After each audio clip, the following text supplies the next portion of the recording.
Muy bien, daremos comienzo a la novena mesa de este Congreso, 10º Congreso de Historia del Derecho, la penúltima de este Congreso, y comenzaremos con la ponencia del doctor Arturo Burciaga Campos, intitulada El nacimiento del derecho mexicano en Zacatecas, un seguimiento documental en el Archivo Histórico del Estado.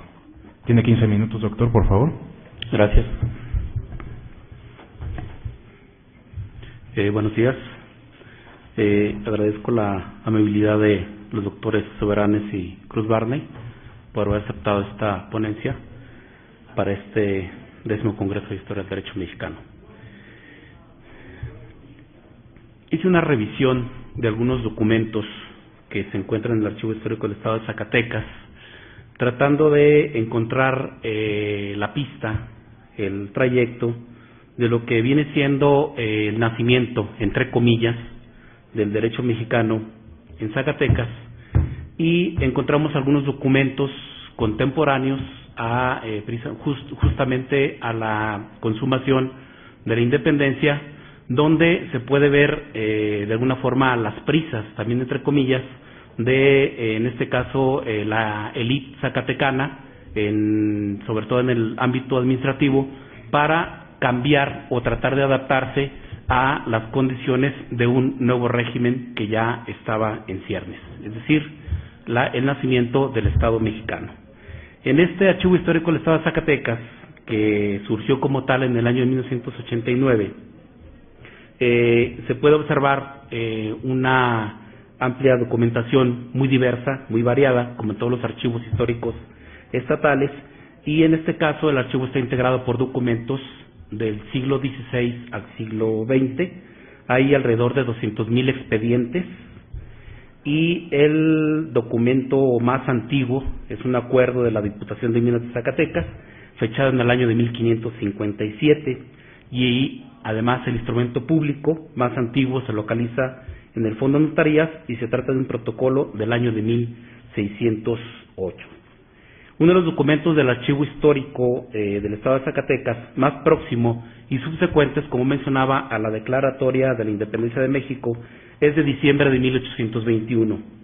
Se refiere a un reglamento de propios de Zacatecas, donde se trata el asunto de los gastos y la forma en que han de ser recibidos los intendentes.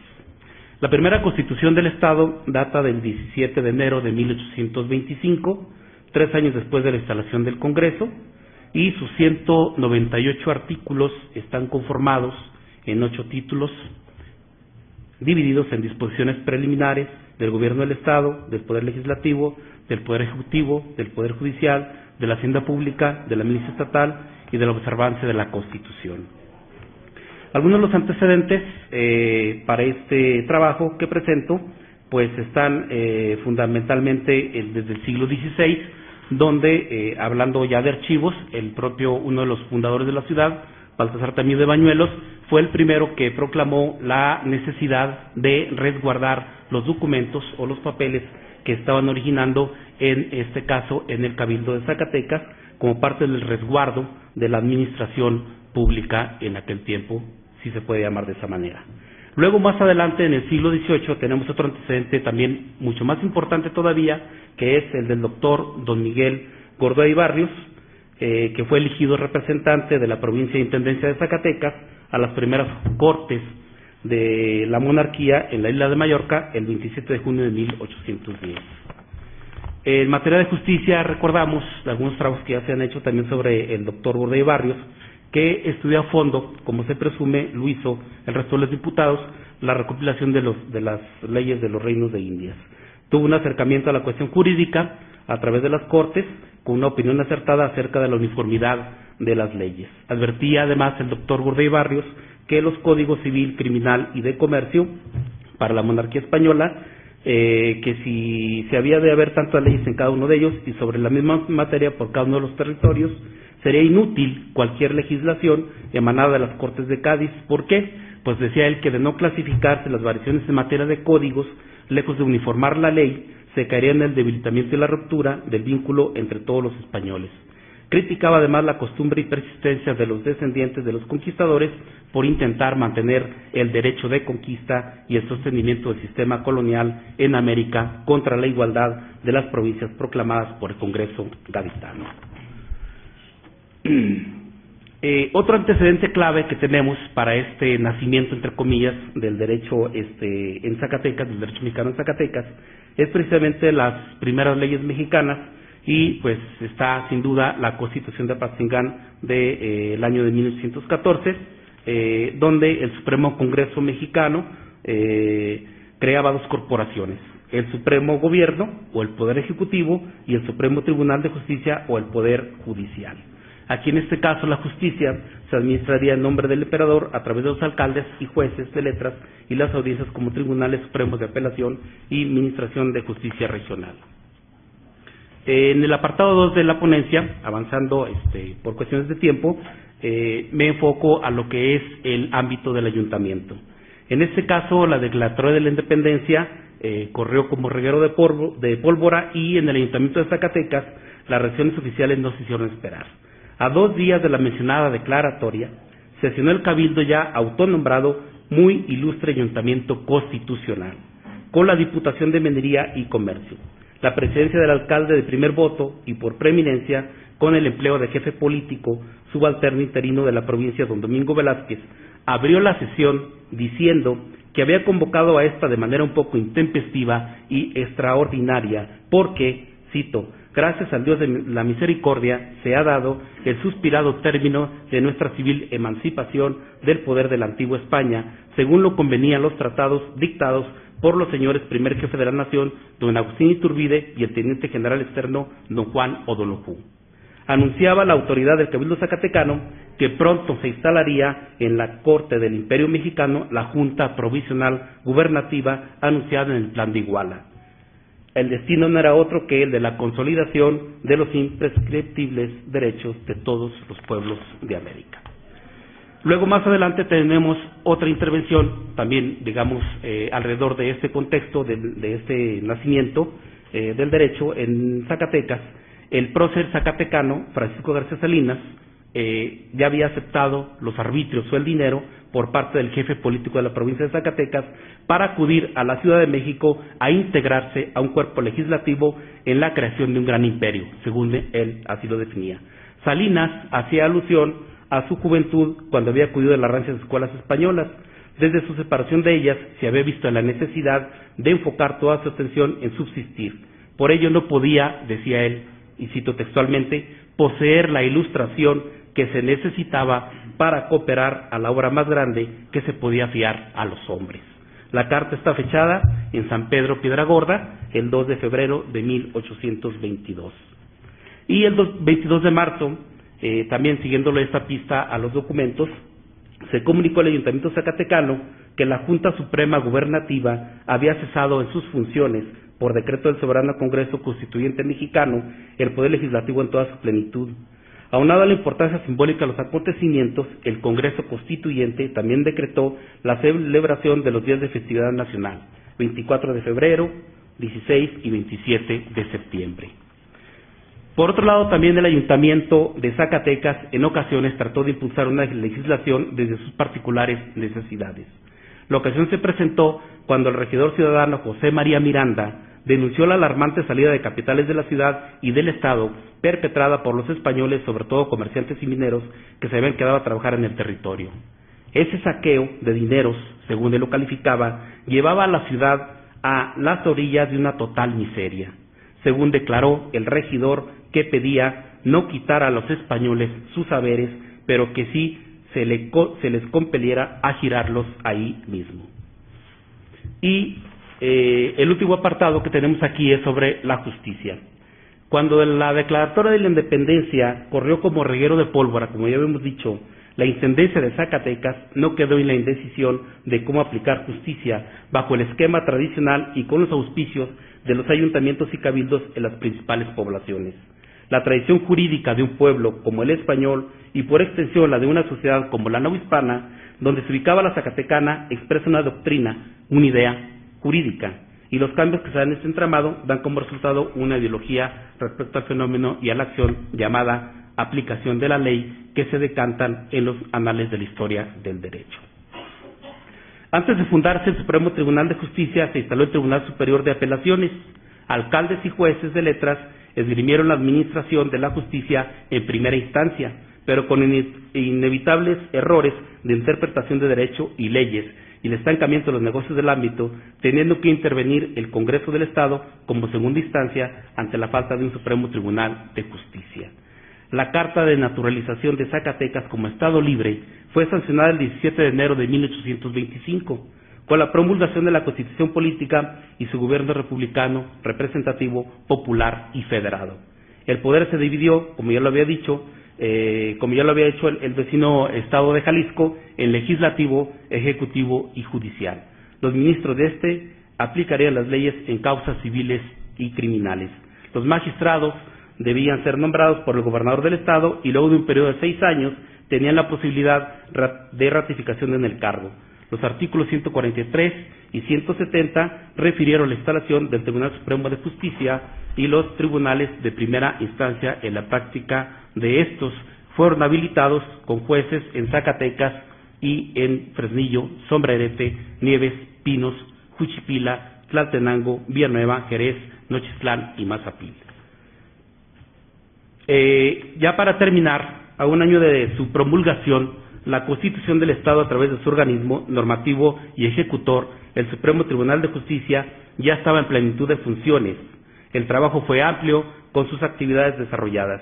Se tomaron aquí, según una contabilidad que se hizo, 55 acuerdos, 83 contestaciones, con congresos, gobiernos y tribunales de otros estados, un examen de abogado, no tenemos el nombre de quién era el abogado, 2 incorporaciones de abogados y 2 visitas a la cárcel, 2.192 autos proveídos en causas civiles y militares, 29 causas concluidas o sentenciadas, 21 en artículo de indulto y 21 de vueltas a juzgados de primera instancia, entre otras acciones.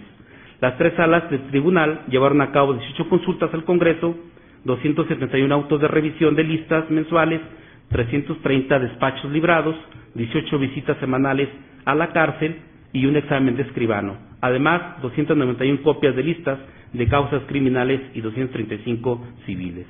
El primer caso que llegó al tribunal fue un asesinato en Río Grande. El presidente vaciló en cuanto a cuál sala debía enviar el proceso para su seguimiento. Hubo discrepancia en ello, y es que la primera sala estaba destinada a recibir asuntos de cualquier índole, la segunda, los recursos de súplicas, la tercera, destinada a la revisión de listas y autos. De hecho, el talón de Aquiles de la naciente institución de justicia zacatecana fue el grado de preparación y la actitud de los magistrados.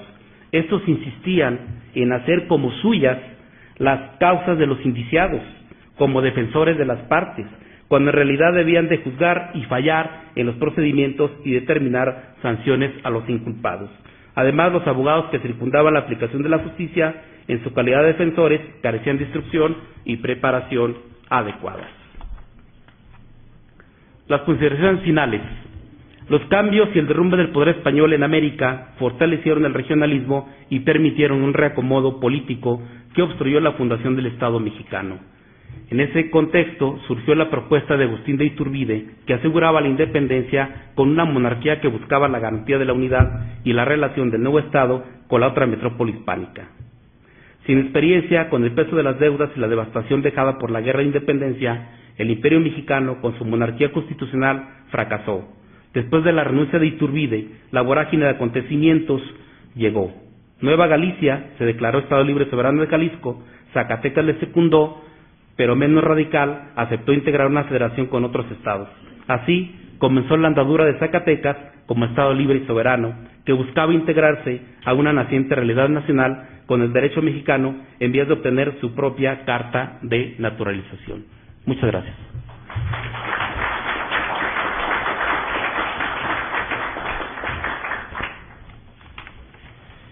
Muchas gracias, doctor Burciaga. A continuación escucharemos la ponencia del doctor Carlos Soriano Cienfuegos, intitulado El modelo de Gallo en el libro 4 del Código Civil Federal. Doctor, tiene 15 minutos. Gracias. Bueno, en primer lugar quiero agradecer al Instituto de Investigaciones Jurídicas, concretamente al área de Historia del Derecho, al doctor Óscar Cruz Barney y al doctor José Luis Sobranes, la invitación que me han hecho a participar en este congreso. Y como tema he presentado el modelo de Gallo en el libro cuarto del Código Civil Federal. Se trata de una ponencia que está inscrita en la historia del pensamiento jurídico propiamente y en concreto en cuáles son los modelos que se han utilizado en las codificaciones latinoamericanas, sobre lo cual he también publicado recientemente otros trabajos. El libro cuarto del Código Civil Federal reglamenta la materia de las obligaciones y se encuentra dividido en 3 partes, de las cuales la primera es una parte general y es en la que se centra mi ponencia. En concreto, el título primero lleva por rótulo el de Fuentes de las Obligaciones. Como primer capítulo de este título, del título primero de esta parte del código, el texto sustantivo aborda el tratamiento de los contratos y continúa con un segundo de la Declaración Unilateral de la Voluntad, el tercero del enriquecimiento ilegítimo, el cuarto de la gestión de negocios y el quinto de las obligaciones que nacen de los actos ilícitos. Pese a que nuestro código no contiene una clasificación explícita de las fuentes de las obligaciones, como otros códigos en el mundo, por ejemplo, el Código Civil italiano tiene un artículo, que es el 1173, que hace referencia concretamente a las fuentes de las obligaciones. Nosotros tenemos fuentes de las obligaciones en el título, pero no tenemos un artículo. Por ejemplo, el italiano dice las fuentes de las obligaciones son contrato, ilícito y cualquier otro acto que pueda producirlas. Nosotros no tenemos esto, pero pese a no contenerlo, el Código Mexicano separa la fuente contractual del resto de las extracontractuales, entre las que destacan particularmente las provenientes de conductas ilícitas. Entonces tenemos que nuestro código, el tratamiento de las obligaciones, lo abre con las fuentes de las obligaciones y señala en primer lugar al contrato y coloca como clasificación netamente contrapuesta la de los actos ilícitos. Y en medio del contrato y del ilícito coloca unas fuentes no agrupables, que son la Declaración Unilateral de la Voluntad, el enriquecimiento ilegítimo y la gestión de negocios.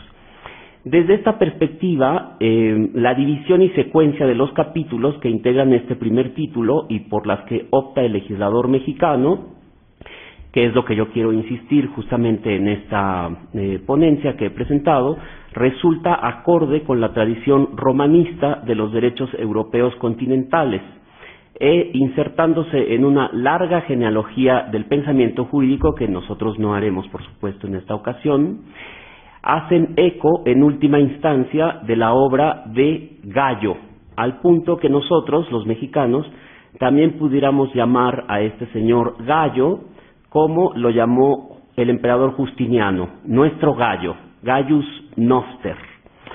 En este punto resulta pertinente enfatizar que, a diferencia de la doctrina extranjera, en cuyas obras suele destacarse en primer lugar la proveniencia romana de la sistemática de las fuentes de las obligaciones, es decir, todos los doctrinarios extranjeros, cuando están abordando el tema de las obligaciones, pues dan crédito a quien lo merece, que es el derecho romano, y dicen, bueno, el tratamiento de las obligaciones lo comenzaremos abordándolo por las fuentes. Y dicen, a final de cuentas, estamos trabajando sobre el esquema romano. Por ejemplo, en la doctrina italiana, un señor, Breccia, dice, la fórmula recogida por el legislador de 1942 parece recoger en auge la summa divisio de las instituciones de Gallo, un señor conocidísimo, que es quizás el romanista más importante actualmente, Reinhard Zimmermann, dice que en el curso de la discusión sobre las fuentes de las obligaciones se referirá a la responsabilidad contractual y a la delictiva o extracontractual, y que esto es la summa divisio obligationum que introdujo Gallo en sus institutas. ¿Cuál es esta obra de Gallo y quién es este señor? Bueno, sobre Gallo hay ríos y bibliotecas de tinta y bibliotecas enteras, y en la ponencia he puesto, por supuesto, para los interesados, las fuentes a las que ustedes pueden acudir para ver quién era, cuáles son las discusiones de la doctrina romanista sobre su origen, si era profesor, si era un jurista, si pertenecía a la capital, si era un jurista de provincia, etcétera, etcétera. Todas discusiones muy interesantes, pero que pues nosotros tenemos que obviar en esta ocasión. Y sobre su obra, sobre estas instituciones de Gallo, les quisiera comentar simplemente que es la única obra clásica que nos ha llegado directamente. Es decir, todo lo que conocemos del pensamiento jurídico romano, como bien lo sabemos, ha llegado a nosotros gracias a la compilación del emperador Justiniano. Y la única obra que se salvó de ser destruida por Justiniano fue las instituciones de Gallo, que se redescubrieron en distintos momentos y se completaron casi totalmente. Tenemos unas pequeñas lagunas en el texto.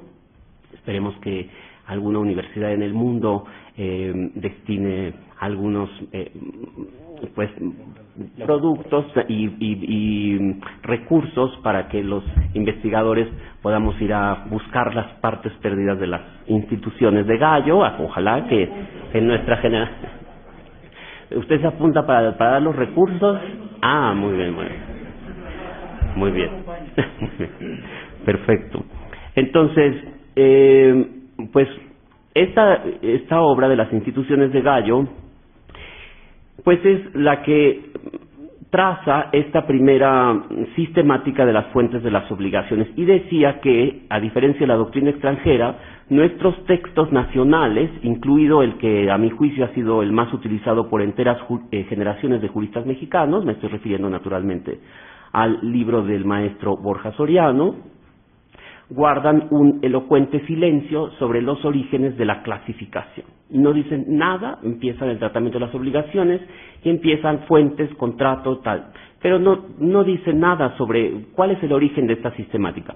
En realidad esta sistemática es tan antigua como Gallo, que es un jurista del siglo II después de Cristo, y en la ponencia que yo he puesto a su consideración y que será publicada por este instituto, se mencionan 4 aspectos principales de esta sistemática, que es, en primer lugar, la configuración del estudio de las obligaciones, tomando como punto de partida sus fuentes, o sea, abordar el tema de las obligaciones desde Gallo hasta nuestros días ha sido siempre tomado a partir de su fuente. Después, la consideración del contrato como fuente primordial de las obligaciones, y siempre se menciona en primer lugar. En todos los códigos que nosotros podemos revisar, de tradición naturalmente romanista, se dice fuentes de las obligaciones, primera fuente, el contrato, siempre. Después, por supuesto, el concepto mismo de contrato, que entendemos por esa institución, y su contraposición conceptual respecto de la otra especie definida, que son los hechos ilícitos. Y, finalmente, una cuestión en la que se advierte también el desarrollo del pensamiento jurídico de Gallo, que es todo lo que no sea contrato y no sea delito, en la terminología original de Gallo, todo lo que no sea contractual o no sea un ilícito,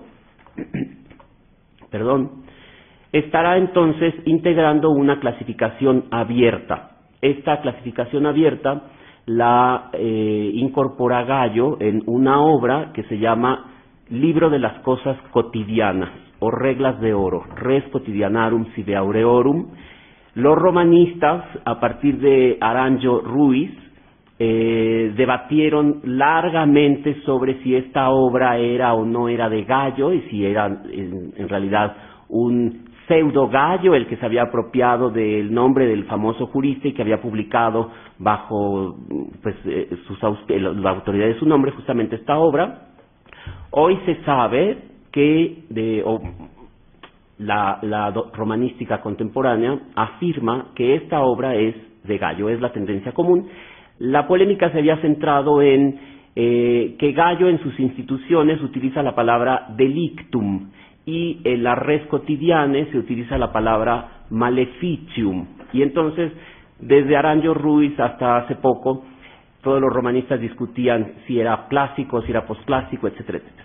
Hoy la verdad es que Reinhard Zimmermann, por ejemplo, que es pues el más grande romanista, según yo, de nuestros días, y muchos otros consideran que esta obra es auténticamente de Gallo. Entre todos esos romanistas, mis profesores de la Universidad de Roma. El caso es que este señor completa su clasificación de las fuentes de las obligaciones diciendo todas las obligaciones nacen o de un contrato o de un delito, y luego dice, y de otras varias causas, ex paris causarum figuris. ¿Cómo podemos saber que es en realidad el pensamiento de Gallo el que se encuentra desarrollado? Porque el propio Gallo en sus instituciones, había dicho que todo nace de contrato o de delito, pero inmediatamente había discutido el tema del pago de lo indebido, que es finalmente enriquecimiento ilegítimo, y decía, el enriquecimiento ilegítimo crea una obligación, el pago de lo indebido crea una obligación. Si yo te doy un pago por error, tú estás obligado a restituírmelo. Y dice, pero no parece que esto pueda provenir de un contrato. Claro, naturalmente mucho menos de un delito. Dice, no proviene de un contrato porque el que está pagando por error no parece que tenga la intención de obligarse.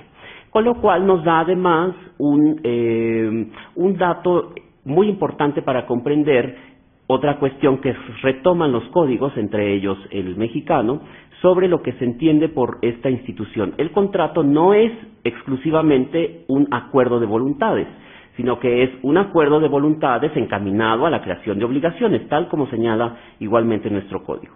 Gallo ya lo discutía en sus instituciones, y finalmente lo que nosotros pudiéramos decir brevemente como conclusión del desarrollo de nuestra ponencia, que les invito naturalmente a leer, es que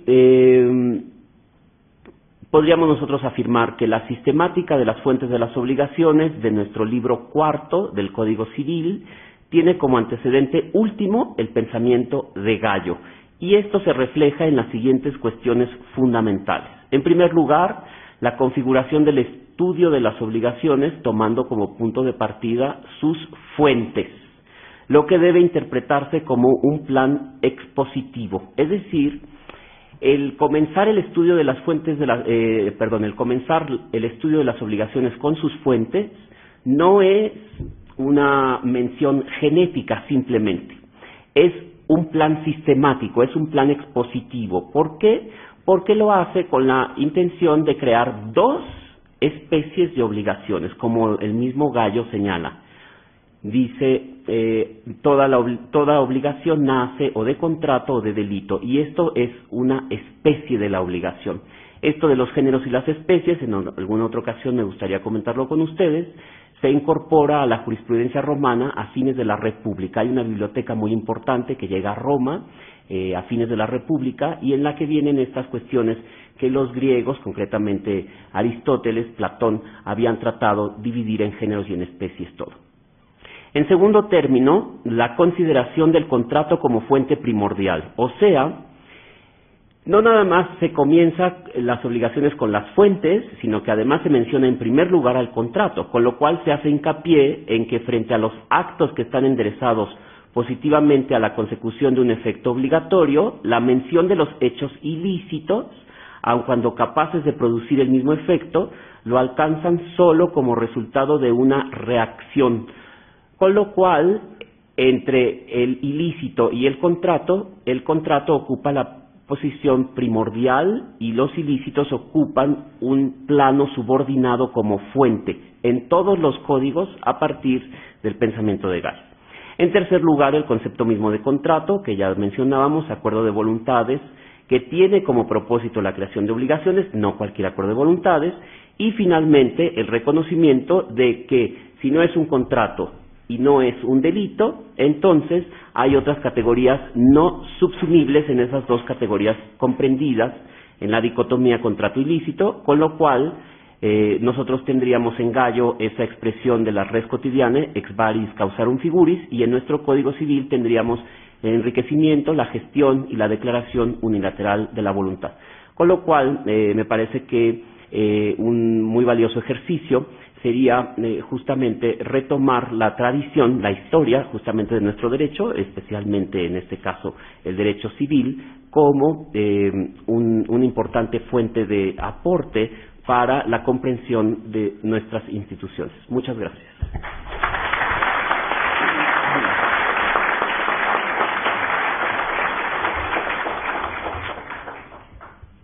Muchas gracias, doctor Soriano. A continuación, daremos paso a escuchar la ponencia del doctor Juan Manuel Rodríguez Valadez, intitulada Evolución Municipal Zacatecana del siglo XIX. Doctor, tiene 15 minutos. Gracias, Víctor. Trataré de ajustarme a vuestra determinación. No te lo aseguro, pero obviamente hago referencia al agradecimiento obligado allá cuando hacia 1990 asistimos al Congreso de Historia del Derecho en Ajijic, Jalisco, y tuvimos la oportunidad de conocer a gente como nuestro Floris Margadant. No cabe menos de reconocer que qué bueno que esto siga, porque para muchos que escribimos, y no escribimos solo para nosotros, el encontrar un espacio de esta naturaleza, hoy comandada por el comandante Barney, Oscar, mi compadre, con mi amigo el Macehual, René, y no Amaro Peñaflores, ¿verdad?, sino René, pues es que ya no es Guerrero, sino Galván. Da gusto pues estar compartiendo el modesto esfuerzo que hacemos en esa pasión por comer ácaros en los archivos, por buscar desentrañar la esencia del derecho más allá de sus letras, que finalmente, como decía Gadamer, pues buscar el sentido de las cosas más allá de lo que se dice. Y obviamente es un agradecimiento muy sincero, porque esperemos que esto siga adelante, que no vaya a fenecer, porque ya se habían quedado algunos 2 años por ahí sin anuario, ¿verdad? Esperemos que nuestra alma mater, a la cual le agradecemos enormemente como la Universidad Nacional, que de alguna manera y desde luego para nuestro país representa una de las autoridades académicas, tenga espacios tan significativos, y como esperemos que siga presente. Así como su biblioteca virtual, donde esperemos no sigan la política de Google, ¿verdad?, que nos dan los textos a medias, y cómo le batallamos, ¿no? Ay, por favor, disculpen que les apedría el rancho, pero tenía que decirlo. Porque también, si no fuera por eso, ¿dónde podemos encontrar ejemplares de tan antigua y tan valiosa información que para uno, un humilde tayagüense de Zacatecas, pues le sería muy difícil acceder a ello, ¿verdad? Entonces ya con eso pago mi provincianismo y me disculpo por todas las cosas que voy a decir. Bueno, dicho lo anterior, ahí les va, espero que no vayamos a desvirginar oídos castos. Hablar del municipio, más allá de la pasión que significan 1095 días que dura un ayuntamiento, sino con ese amor que le da tener la certeza de el gobierno primigenio, la primera cercanía del ciudadano con el poder público, que data ya desde las sociedades clásicas, pues es de suyo apasionante. Y podríamos encontrar muchas cosas que tal vez hoy se nos venden como novedades, pero que en realidad no lo son. Por ejemplo, la obligación que tenían los funcionarios municipales desde la época romana de otorgar fianzas para caucionar el ejercicio de su cargo. Y que hoy, pues lamentablemente, lo digo para mi legislación de Zacatecas, aunque a veces es malo hablar uno en serio, ¿verdad?, porque uno debiera decir unas cosas bonitas de su estado. Pero bueno, en el caso que nos ocupa, se exige a los síndicos, o se les faculta a los síndicos, que exijan a los señores tesoreros una fianza para que caucionen el manejo de los recursos, que ninguno que yo sepa en mi estado lo ha hecho. Y con esto dices, bueno, ¿qué garantía tendrán los ciudadanos del manejo eficiente, cabal, no digamos creativo, sino ya nada más eficiente y cabal, de sus recursos cuando no hay nada que lo garantice? Más allá de que en la Constitución de mi estado diga que todos los funcionarios públicos son personalmente responsables del los actos, omisiones o delitos en que incurran durante el desempeño de su cargo. También es cierto que es muy poco usual que se demande a alguien, a algún funcionario, por un mal manejo. O sea, es muy raro en este país, y pese a la modernidad y todo lo que se quiera decir, que hay elementos de propuesta para convertir a los municipios, no digo nombres, no se puede enojar a algún gobernante en turno, pero que quisiera desaparecer a los ayuntamientos y poner gerentes municipales, y bueno, ese gobierno, el gobierno de familias organizadas, ese sueño de la doctora Teresita Huerta Rendón de la Barrera, que soy su fan, por favor anótelo, señor historiador, dijo, habló ahí en México, tu fan, un seguidor pues de su trabajo municipalista, este sueño de comunidades naturales domiciliadas, pues simple y sencillamente, hoy por hoy, en la historia jurídica mexicana, para empezar, muy rápido y a grosso modo, ustedes saben, el municipio, como lo conocemos en la actualidad, es una hechura que nos traen los españoles, aunque el doctor Moisés Ochoa Campos señala, y mi compadre José Enciso se botanea, lo estoy denunciando, de nuestros orígenes, de que el municipio mexicano tenga raíces en el Calpulli. Y bueno, ahí está Oscar Cuevas, a ver si cuando le toque me desmiente. En el sentido, pues, de que esta institución como la conocemos, que nos ha llegado desde los españoles, no ha cuajado el lugar de gobierno primigenio que debe tener. Si vemos la Constitución vigente hoy, no forman parte fundante del Pacto Federal. Y eso ya no van a tener su CONAGO municipal. Eso es para empezar a hablar. Y eso significa que no van a poder exigir ni debatir los recursos, que siempre se habla del municipio que hay que darle más dinero, pero siempre se olvida, bueno, si es el lugar para poder desarrollar las virtudes, habilidades, el civismo, etcétera. ¿Cuál problema? Mejor desaparecemos la materia de civismo, que por muchos años en la secundaria, tanto que batallamos con algún profe por ahí, pero que las nuevas generaciones, a lo mejor piensan que el 20 de noviembre se festeja el día de, no sé, de lo que quieras, menos de la Revolución Mexicana, ¿verdad? O sea, es cierto que los municipios hoy no han cuajado porque no hemos generado ciudadanía y porque además, simple y llanamente, se quedó pendiente desde la misma fundación de la Federación Mexicana hasta delimitar con precisión cuál es su territorio, donde ejercen una jurisdicción, cosas tan importantes para un abogado, que además en el común de los abogados nacionales, pues el municipio no es un espacio donde se pueda litigar, ¿verdad? Sí, cuando ves a alguien que está trabajando la cuestión municipal, dices, bueno, ¿y ese loquillo qué trae, ¿verdad? ¿Algún día pensará comer? ¿Irá a ir a Bogotá? No, pues con ese salario no, ¿verdad? A menos que lo patrocine el doctor Barney, que espero tome nota, doctor. Pero no vemos los abogados un espacio para practicar el saber, y eso es terrible. Terrible. Cada uno de nuestros estados tiene una cantidad de exorbitantes, pues, de colonias donde uno podría mínimamente practicar tu saber y de regresarle algo de lo mucho que te ha dado. Bueno, dicho lo anterior, y con esto lo hice a propósito para evadir todo el siglo XVI.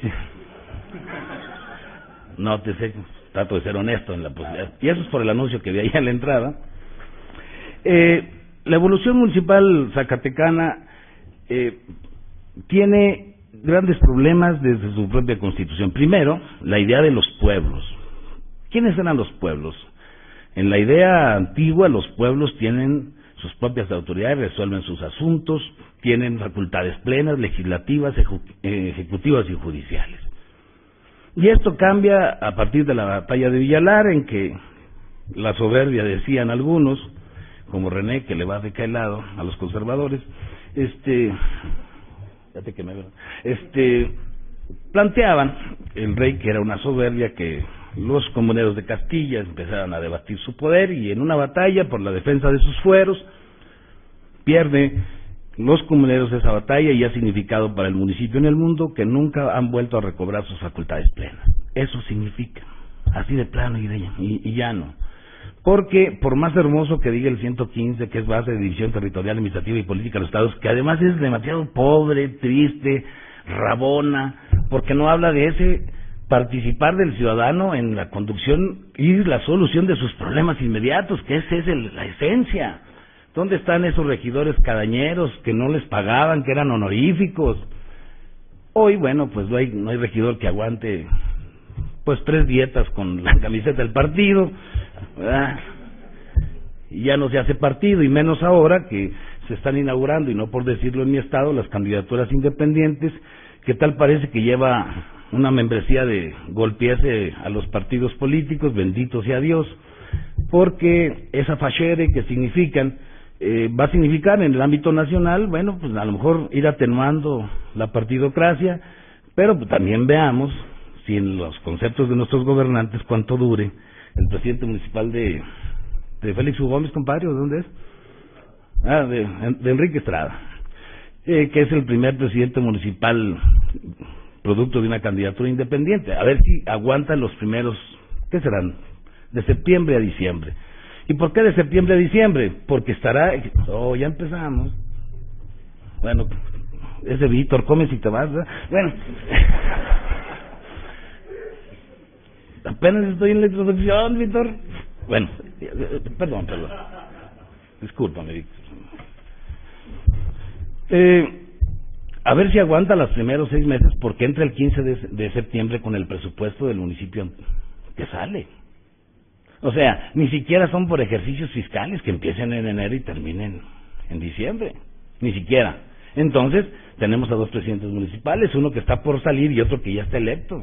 Y entonces ahí pues todo lo que se encarga. Y bueno, ese sueño de que algún día tendríamos funcionarios por perfil, que el servicio profesional de carrera, que la democracia municipal, que participativo. La verdad es que al ciudadano, ¿qué tanto le puede importar que le digan en qué gastan el dinero si no le dicen, si al pueblo no tiene la posibilidad de decidir hacia dónde?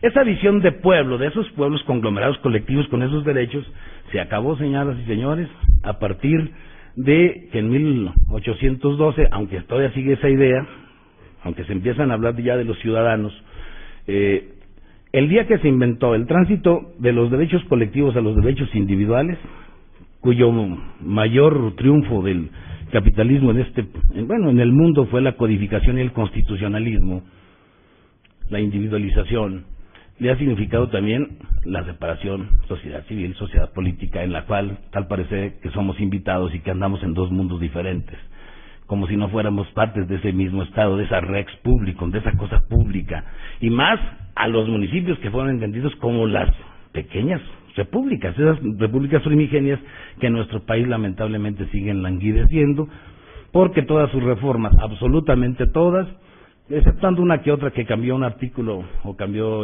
algún sentido, el voto femenino, en el 76 la cuestión de los asentamientos humanos, las cuestiones de ecología, etcétera. Más que eso solo ha servido para querer darle más recursos, y uno de sus intentos más soñadores que tuvo este pueblo mexicano con el gobierno del innombrable Vicente Fox. O sea, no es político el asunto, ¿está claro? Yo no consigo eso de que que el investigador es neutro y que no se crea, muchachos. La verdad es que usted es militante en lo que se cree. Y bueno, ahí nos vamos a enfrentar con la realidad, pero bueno, hay que ser militante. Él hizo una reforma que esperábamos muchos, que en verdad, hoy que se le reconoce, entre comillas, como nuevo nivel de gobierno, pues sí, pero otra vez, en la alegría de fingir, nos lo deja como un nivel de gobierno, pero sin atribuciones reales para poder decidir ni su vida, ni su desarrollo, mucho menos por lo que hoy los señores presidentes municipales parecen empresarios, van a crear empleos, van a hacer la gente feliz. No, la gente feliz era la que el espíritu de los legisladores del siglo XIX, que además fueron muy más ordenados que los actuales, porque sí te decían, esta ley deroga a esta y a esta. Y los actuales, a través de una comodidad campechana, dicen, esta ley deroga todo que se lo oponga, ¿no? Y hágase tu voluntad aquí en la tierra de mi compadre. Por su paciencia, y lamentablemente no puedo entrar al tema, muchas gracias.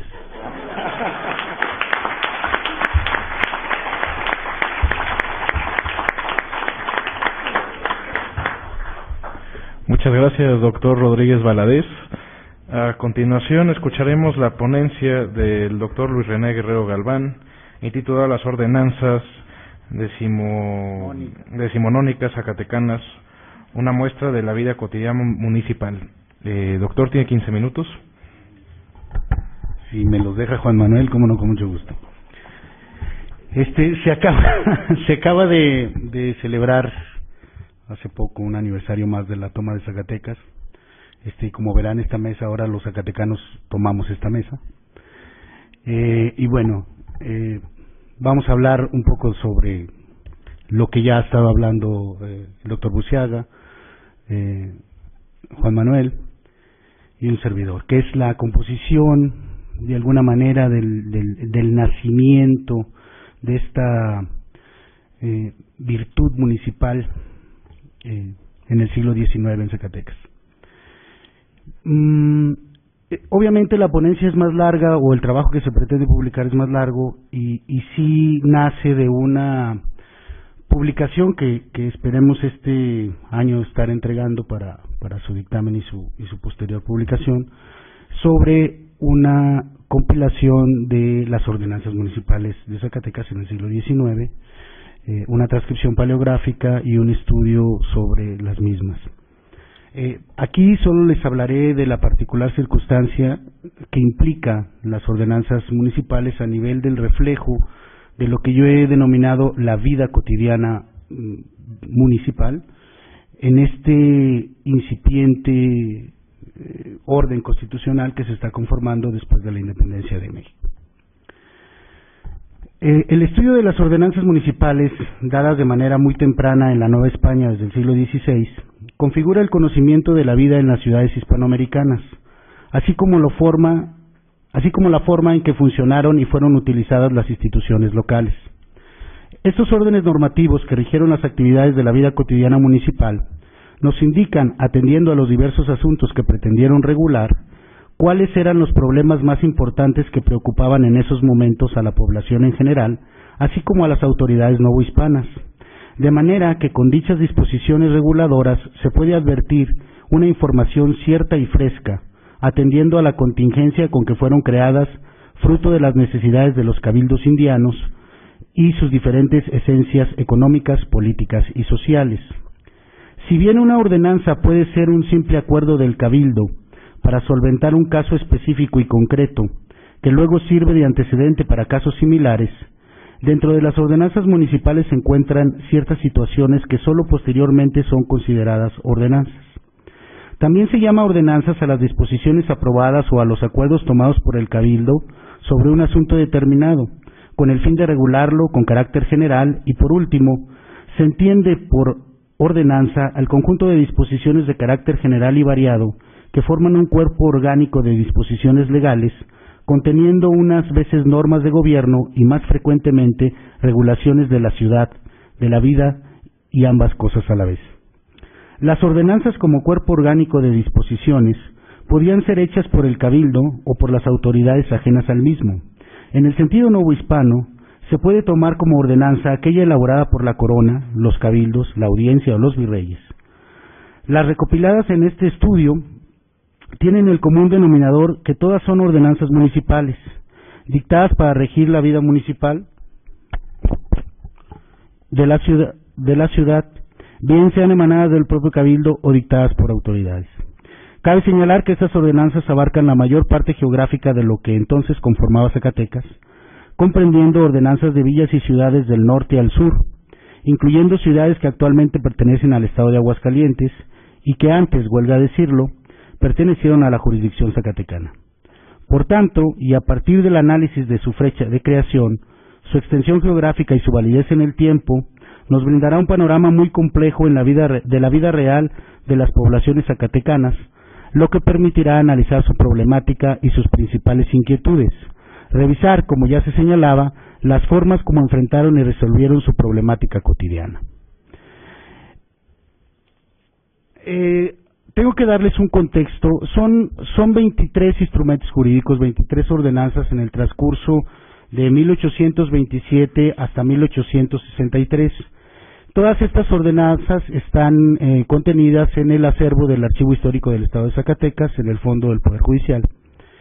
Y La forma en que la ordenanza se creaba y se aprobaba era a través de la creación dentro del municipio, del ayuntamiento, su posterior revisión en el Congreso, su aprobación de las ordenanzas o revisión o vuelta a hacer inclusive, y regresar al ayuntamiento para poder practicarse. No podemos asegurar que el total de las ordenanzas efectivamente fuera practicado en esencia en el municipio, en el ayuntamiento, sino que muchas se quedaron en la resolución o en espera de la resolución del Congreso, y por diferentes circunstancias que estaban pasando en la entidad no se resolvieron.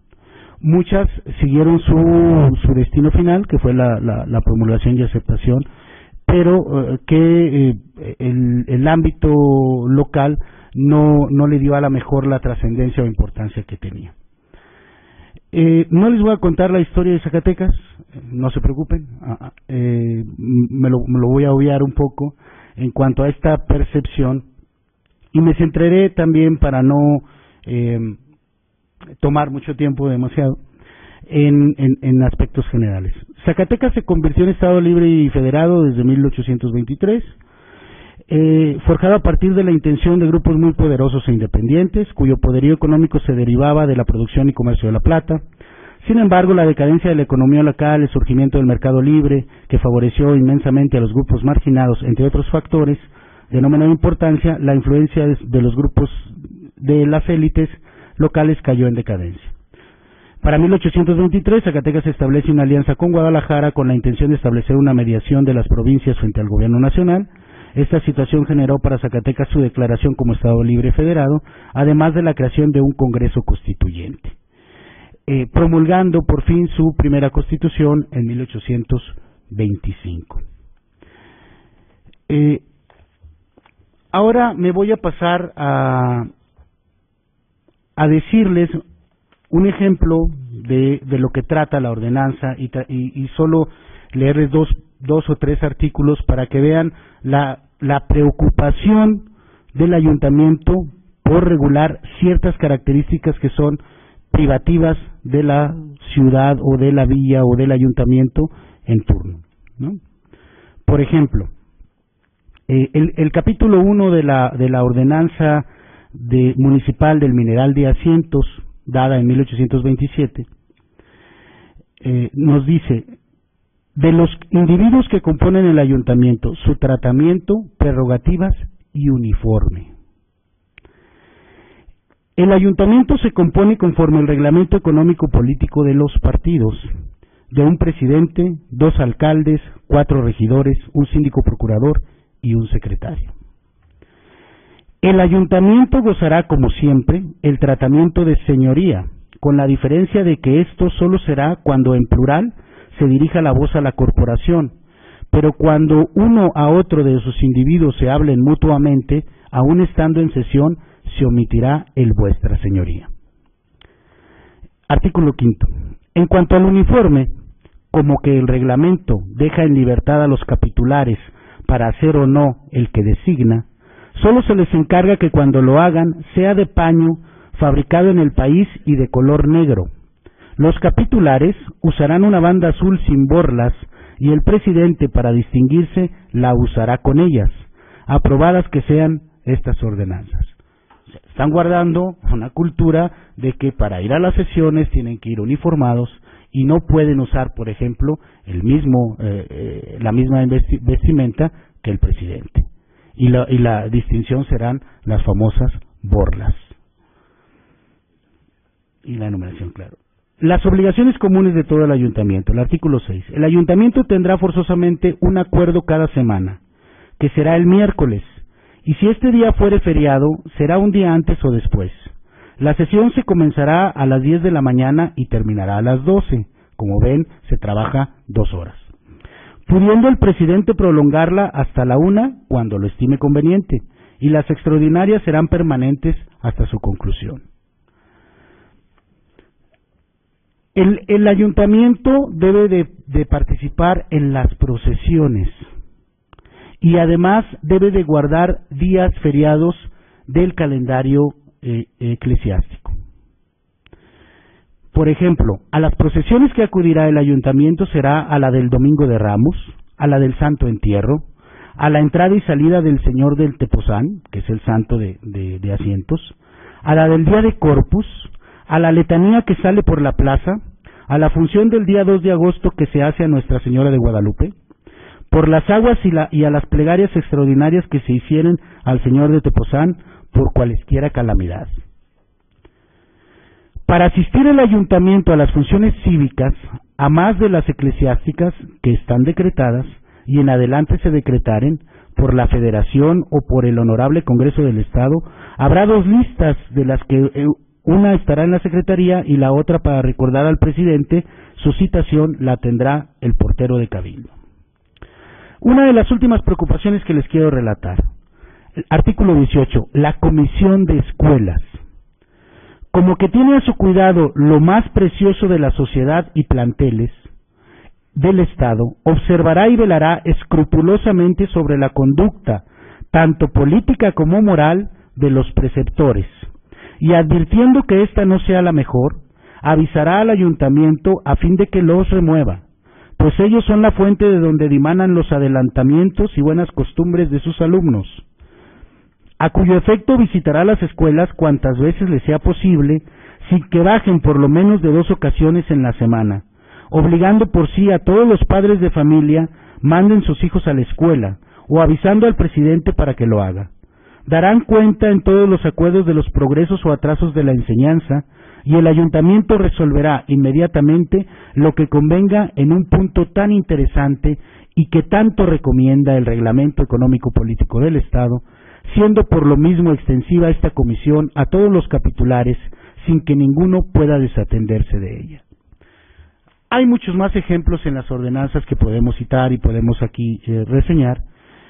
La intención es observar la meticulosidad con la que el ayuntamiento trata temas tan sensibles, tan solo para el propio ayuntamiento, de salud pública, de atención a la educación, de inclusive censurar y vigilar a los maestros, como ejemplo de los alumnos.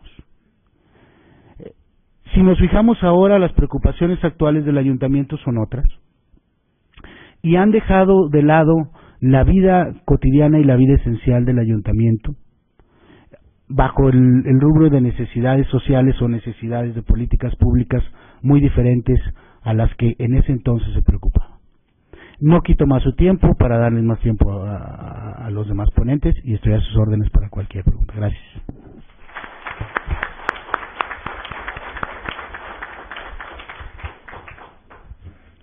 Muchas gracias, doctor Guerrero. A continuación daremos paso a escuchar la ponencia del doctor José Luis Vargas Aguilar, intitulada Aspectos jurídicos histórico-jurídicos del socialismo en Yucatán durante el gobierno de Felipe Carrillo Puerto. Doctor, tiene 15 minutos. Muchas gracias. En primer lugar, pues los agradecimientos. Agradezco a la UNAM, agradezco al doctor Cruz Barney esta invitación, al doctor José Luis Soberanes y a la mesa, a los amigos zacatecanos, me perdonen todo lo que vamos a decir. Aquí por este lado estamos los otros que no somos zacatecanos. Parece que es un ring, ¿verdad? Pero no, para nada. Y voy a hablarles de un tema un poquito, vamos a llamarle que es tabú para mi estado, inclusive para México. No voy a hablarles de los cocitos, ni de los albutes, ni de los panuchos, ¿verdad?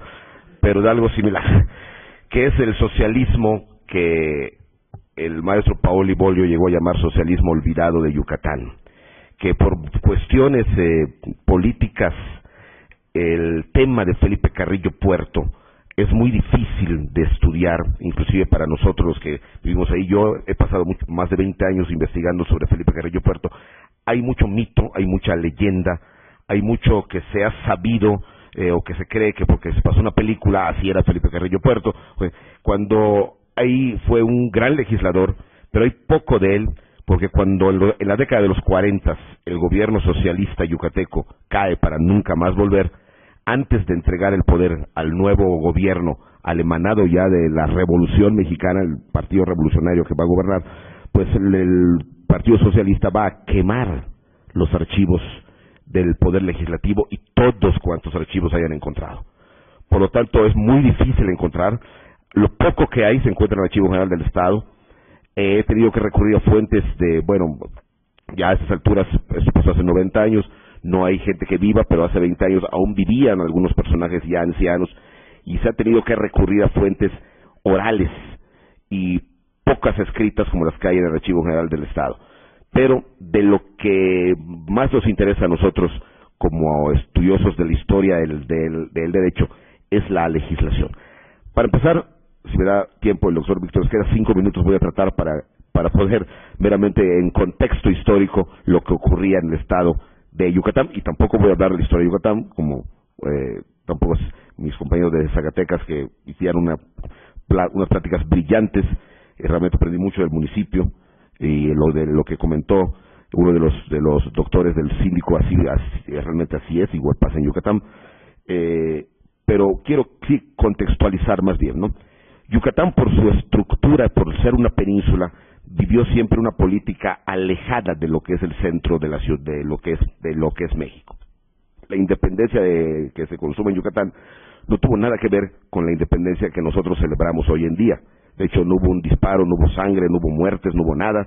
En realidad, fue una independencia muy sine qua non, por así decirlo. O sea, no hubo una independencia, nunca se oyó hablar de Hidalgo, ni se oyó hablar de Morelos, ni se oyó hablar de nada de eso. No hay ningún dato de los que existen en los archivos de que se haya sabido. Probablemente las autoridades supieron algún levantamiento en el centro del virreinato, pero lo que es el pueblo yucateco nunca se enteró de esto. ¿Cómo se consumó la independencia? Simplemente cuando el 15 de septiembre de 1821, el Cabildo de la Ciudad de México, precisamente el Ayuntamiento de la Ciudad de Mérida, que en ese entonces Mérida o Yucatán, a diferencia de otros estados, su política era Mérida. A pesar que había ciudades importantes como Valladolid, como Tizimín, como Ticul, como Tecash, no contaban. Era Mérida. O sea, fuera de Mérida todo era, como aquí se dice, ¿no? Todo fuera de Mérida, todo es Cuautitlán, ¿no? Bueno, pues fuera de Mérida, no había nada, no había nada. Entonces lo que dijera Mérida era lo que se hacía.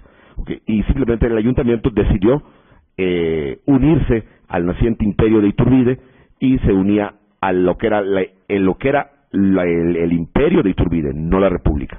Cuando cae Iturbide, Yucatán se convierte en un estado de la Federación Mexicana, pero no por mucho tiempo. Y empieza lo famosísimo que todos conocemos, ¿no? De Yucatán se iba, venía, volvía, se declaraba independiente, que los separatistas, que esos yucatecos, que esos cabezones, en fin, todo ese tipo de cosas que durante mucho tiempo se manejó, pero que realmente eran cuestiones que la separación que tuvo Yucatán era por defensa del federalismo. Yucatán era federalista. Cuando se convertía el gobierno de la República Mexicana en centralista, Yucatán se iba. Volvía federalista, volvía. Y así estaba. Pero siempre mantuvo una política muy independiente, y la independencia de Yucatán en todo el siglo XIX no benefició para nada al indígena maya.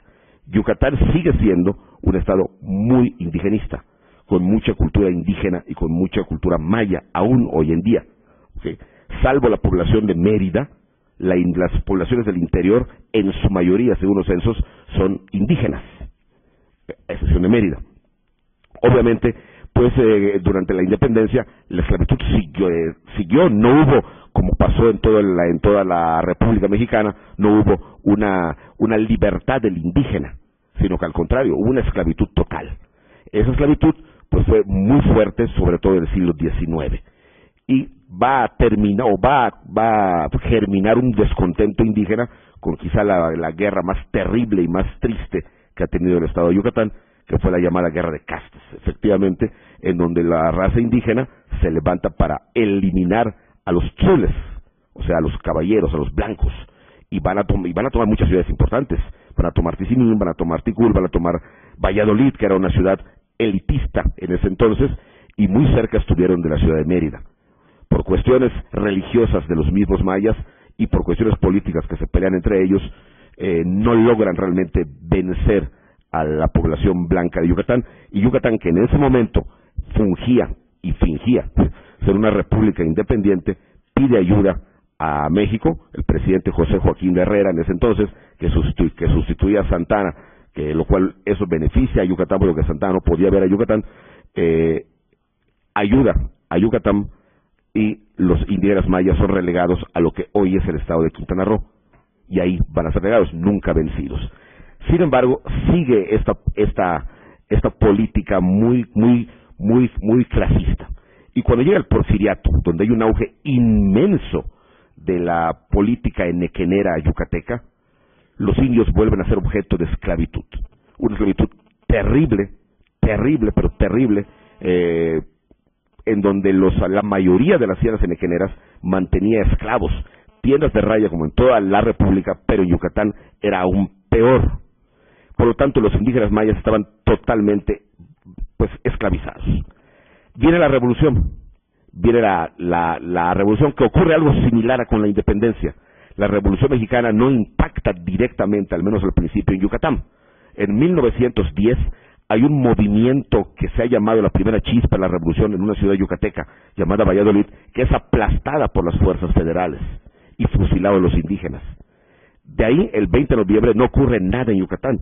Y de 1910 a 1915, el statu quo político, económico y social sigue vigente en Yucatán como en la era de Don Porfirio.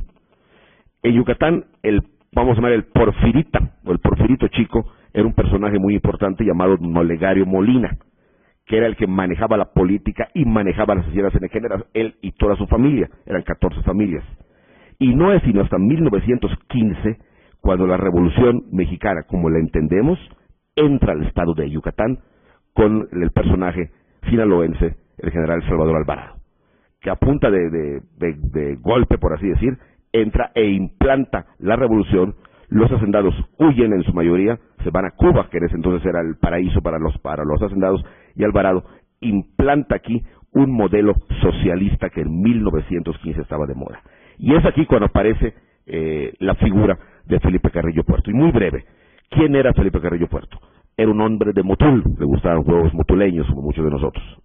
Era un hombre de Motul, de familia acomodada, su familia era comerciante, pero desde muy joven leyó los libros que estaban de moda, especialmente El Capital de Carlos Marx.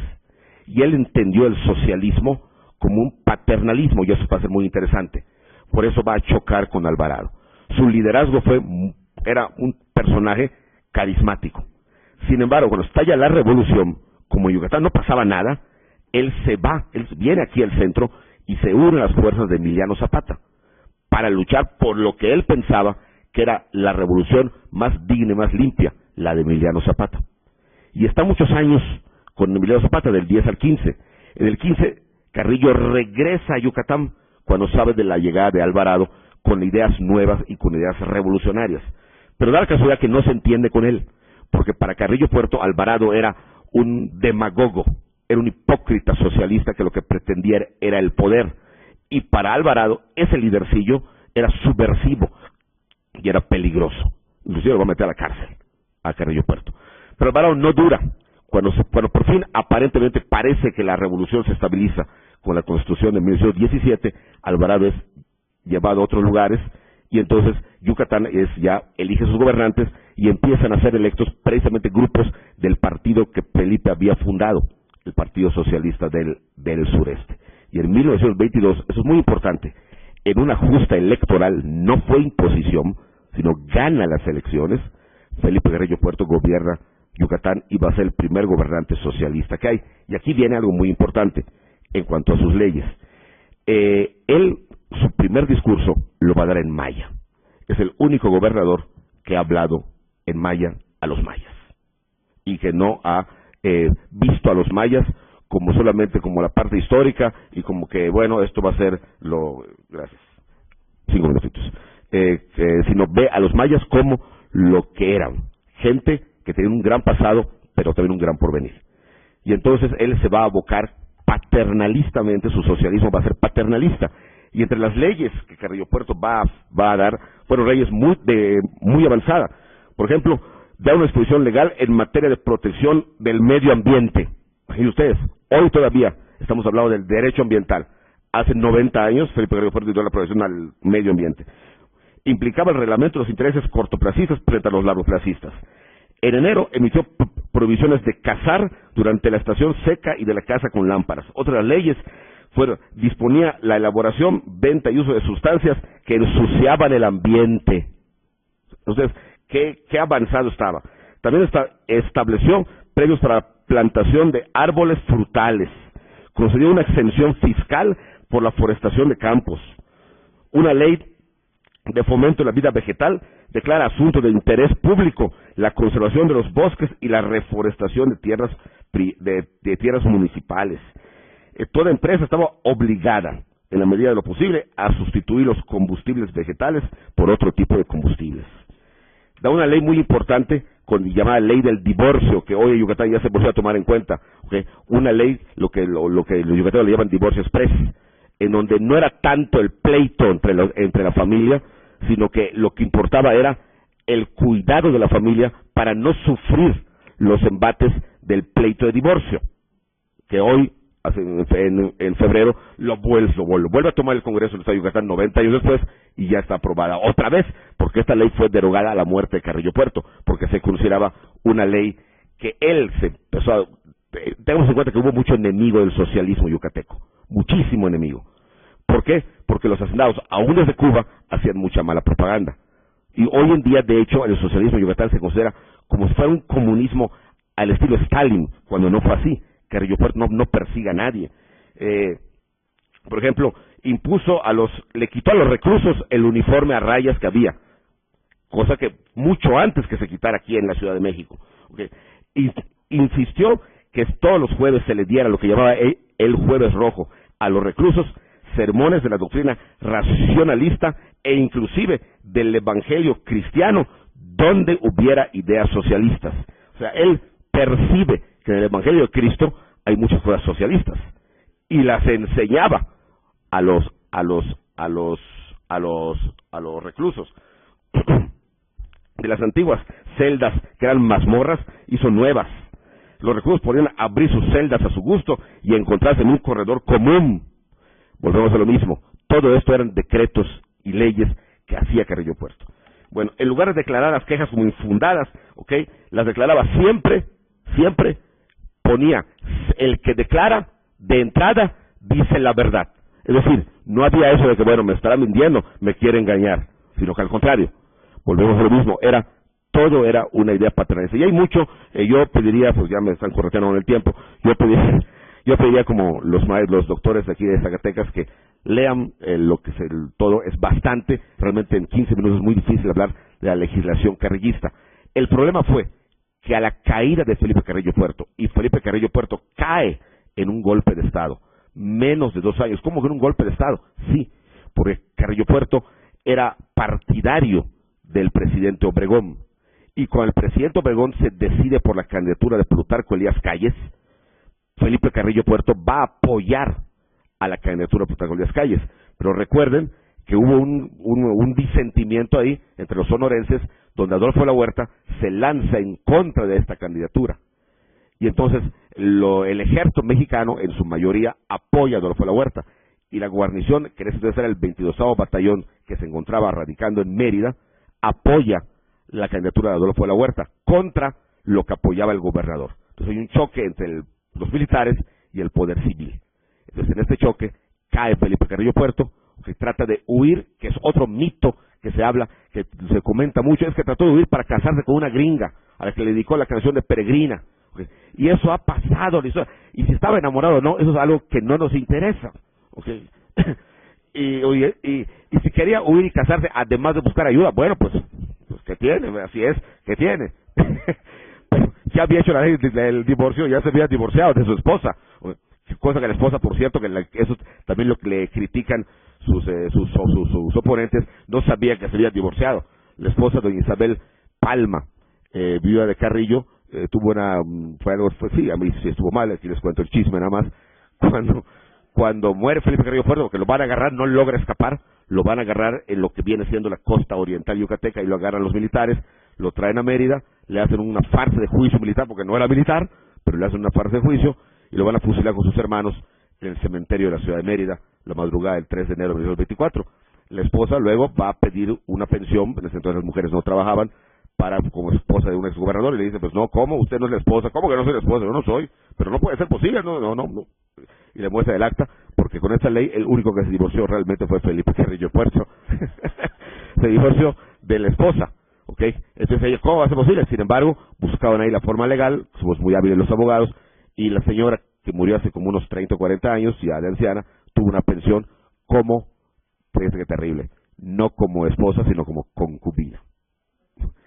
Por eso también se le critica a don Felipe. Sin embargo, las leyes que dio, que eso no podemos negarlo, solo les di unas cuantas, fueron de muy avanzadas. Solo hablé de las de materia ambiental, pero me faltaron las de materia administrativa, las de materia penal, las de materia civil, las de materia familiar, que dictó en muy poco tiempo, del 22 de febrero de 1922 al el día que cayó, él cae el 12 de diciembre de 1923, que está prisionero unos días, hasta el 3 de enero, que es ejecutado. Entonces, esas leyes pienso que deben ser conocidas porque fueron de avanzadas como la del derecho ambiental que hoy en día en Yucatán y en todas partes de México se están dando.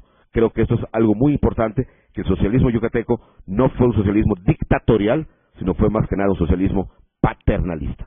Y muchas gracias, y perdón si me pasé de tiempo, doctor, muchas gracias.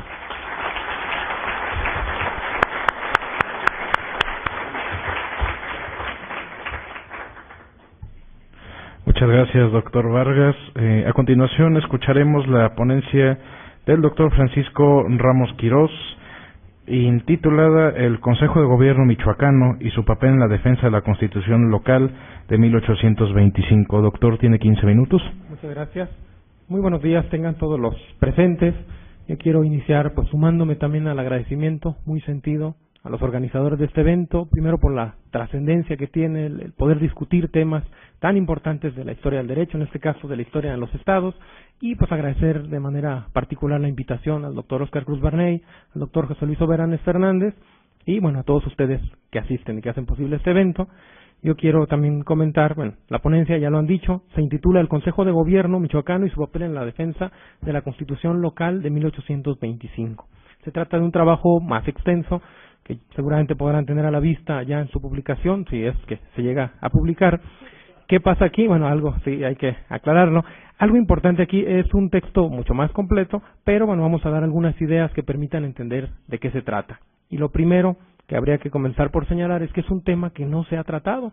El día de ayer el maestro Jaime Hernández, que fue ponente por la tarde, pues nos hablaba de otro tema, de Morelos, pero quiero comentar que él es el único autor que ha escrito sobre el Consejo de Gobierno desde la perspectiva del control de la constitucionalidad o defensa de la Constitución, obviamente en perspectiva histórica. Es un trabajo basado en las actas de este Consejo, es un par de artículos muy pequeños que son de su autoría, que de hecho están en Internet, y es el único trabajo que hay sobre el papel del Consejo de Gobierno en la defensa de la Constitución, por lo cual nos parece importante pues seguir profundizando en estos trabajos, y esto que yo presento pues es un primer acercamiento que hemos tenido a estos documentos y a otras fuentes.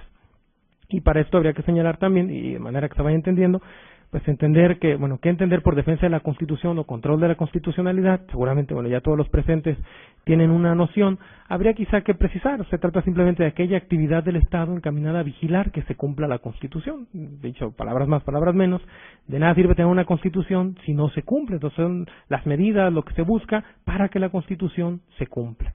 Y ahí habría que señalar, bueno, también para ir entendiendo el papel de este Consejo de Gobierno en esa actividad, señalar que el control de la constitucionalidad para esa época, inicios del siglo XIX, pues es muy diferente del que actualmente tenemos. Ahora es común pensar el Poder Judicial, los tribunales constitucionales. Para la época era algo completamente diferente. Era el Congreso, el Poder Legislativo, el órgano encargado de este control. Podemos decir, según los criterios para clasificarlo, era un control de tipo político. En el caso de nosotros, bueno, muy influenciado, yo diría completamente influenciado por la Constitución de Cádiz de 1812, porque los artículos que establecían este control fueron tomados literalmente del texto gaditano. Entonces se establecieron tanto en la Constitución local de Michoacán como en la federal. ¿Y cómo era este control? Para decirlo muy breve, correspondía al Congreso en sus primeras sesiones conocer de las infracciones a la Constitución y poner el conveniente remedio. Eso establecía el texto gaditano, eso se estableció en Michoacán y en eso consistía. Y ahí es donde vamos a encontrar justamente, bueno, es el Congreso el que lo hacía, pero había otros órganos que coadyuvaban, la Diputación Permanente, el Consejo de Gobierno sobre el que me voy a referir. Entonces había más órganos, pero le correspondía al Congreso. Era el Congreso el que lo hacía y bueno, eso es un primer punto a señalar. para entender aquí entonces, bueno, ¿y qué era este Consejo de Gobierno? Era un órgano colegiado que surge a la luz de esa Constitución michoacana de 1825, que es la primera Constitución, vamos a decirlo, en ese primer federalismo michoacano. En esa Constitución se establece este órgano colegiado, integrado por 4 miembros electos popularmente y el vicegobernador, que era el presidente de este consejo. Este órgano duraba, cada 2 años se iba a ir renovando y pues sesionaba permanentemente, tenía su reglamento interno, en la Constitución indicaba algunas atribuciones y pues eso era el Consejo de Gobierno. Entre las atribuciones, que hay que señalarlo, son varias. Hay un artículo específico con atribuciones y hay otras más por ahí dispersas en el texto de 1825. Las más importantes a señalar aquí, era un órgano de consulta del gobierno, entonces un órgano consultivo del gobierno que nos hace pensar en este antecedente pues directo del propio Consejo de Estado español. Era un órgano cuya atribución también era velar por el cumplimiento de la Constitución y demás leyes, y tenía que dar vista al Congreso de las violaciones que notara, desde luego para que el Congreso pusiera el conveniente remedio, y tenía que dar aviso. Formaba un expediente, incluso ahí es bien importante señalar que tenía atribuciones fuertes. Podía requerir la información que fuera a la autoridad que fuera para integrar su expediente sobre una posible violación y poderlo dirigir al Congreso, que es el órgano que iba a resolver en definitiva. Podía hacer cualquier observación que consideraba pertinente para el mejor cumplimiento de la Constitución y de las leyes, y otras más atribuciones, revisar la cuenta pública, entre otras más. De manera que, como podemos ver, tenía un papel fundamental en la parte de defensa de la Constitución. Entonces, vigilar que se cumpliera la Constitución. Y pues ahí está el punto que queremos tratar. Antes de señalar, bueno, un poco cómo hacía esta labor, quisiera también comentar que es diferente. Luego, cuando escuchamos Consejo de Gobierno, podremos pensar en la idea de Consejo de Gobierno establecido en la Carta Federal, que es muy diferente. En la Carta Federal, en la Constitución de 24, es más una especie de diputación permanente, integrada por la mitad de individuos del Senado y que entraría en los periodos de receso del Congreso. En tanto que en Michoacán fue un Consejo de Gobierno, el mismo nombre, pero completamente diferente. En Michoacán sí hubo una diputación permanente llamada así, y además el Consejo de Gobierno, que era un cuerpo colegiado, ya dijimos, pero con carácter permanente. Entonces, esto es importante.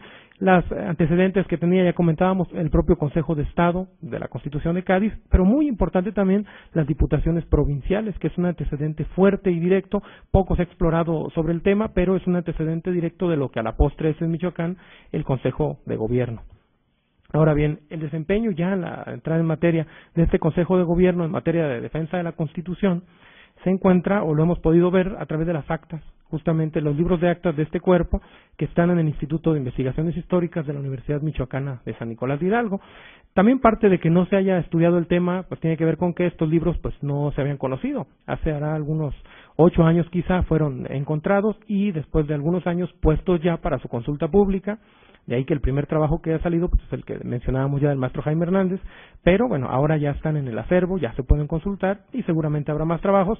Estos libros, pues además debo decir que están muy bien cuidados, son 2 tomos de un buen volumen y van aproximadamente de 1825 a 1831, de manera que hay varios años ahí pues de la labor, y la verdad es que leerlos pues es algo muy interesante porque nos permite ver cómo ellos trataban pues de cumplir sus atribuciones, entre ellas vigilar el respeto de la Constitución, coadyuvar en esta cuestión de control de la constitucionalidad, y hay muchísimos casos. De hecho, bueno, hemos explorado, hay muchos casos, en el trabajo ustedes podrán encontrar algunos asuntos más. Yo aquí quisiera referirme solamente a 2 por razones de tiempo, 2 asuntos muy concretos. El primero tiene que ver con el nombramiento para el fiscal para la denuncia de los abusos contra delitos o abuso de la libertad de imprenta. Esto es muy interesante.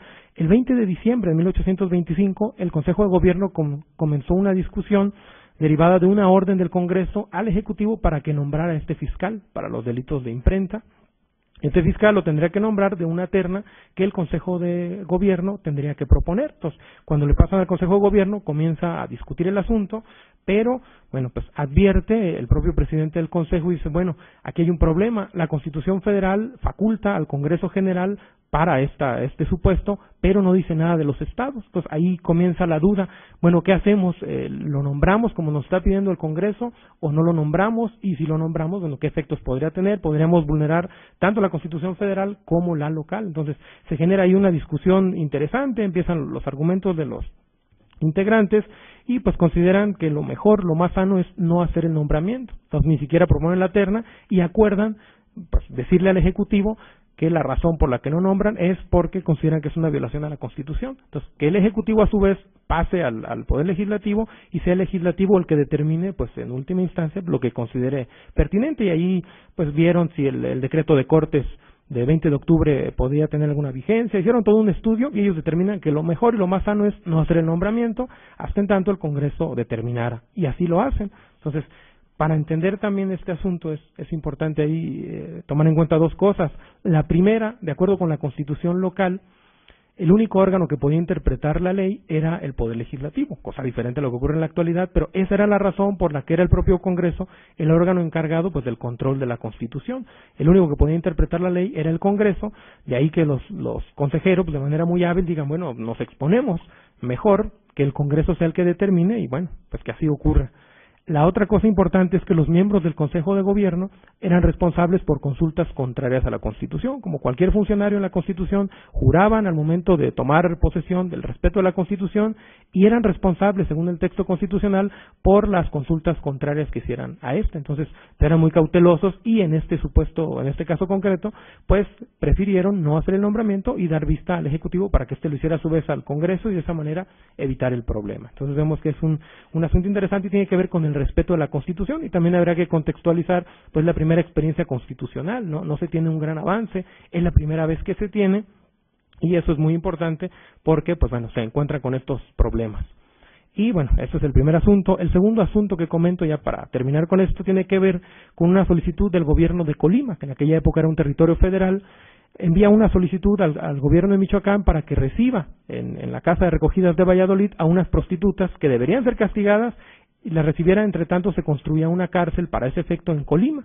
Entonces, se pasa el asunto, el Consejo de Gobierno empieza a conocer y el consejero encargado emite su dictamen en dos sentidos. Primero, que se admitieran siempre y cuando trajeran su condena bien dictada por la autoridad competente, y la segunda, siempre y cuando Colima pasara el recurso para mantenerlas, porque argumentaban pues no había recursos. Vamos, esto que pues no es algo tan nuevo, no había recurso, entonces tenía que pasar el recurso al gobierno de Colima y ese fue el dictamen. Pero un consejero de apellido Río pues dice, no, aquí hay un problema porque vulneramos la Constitución Federal, y menciona el artículo 160 y dice, ese artículo dice que la prisión debe compurgarse en el lugar donde fue dictada la sentencia. De repente otro consejero pues dice, no, es que eso no es lo que dice el artículo dice que debe haber una sentencia bien firme y que el Ejecutivo tiene que ser responsable de que se cumpla, sea en el Estado o sea afuera. Y ahí empieza una cuestión también de discusión, no se ponen de acuerdo de cuál es el sentido de la Constitución, y eso pues dificulta. La verdad es que llegan a ser hasta graciosas las discusiones por el tono en el que discuten ellos, pues buscando siempre que se respete la Constitución.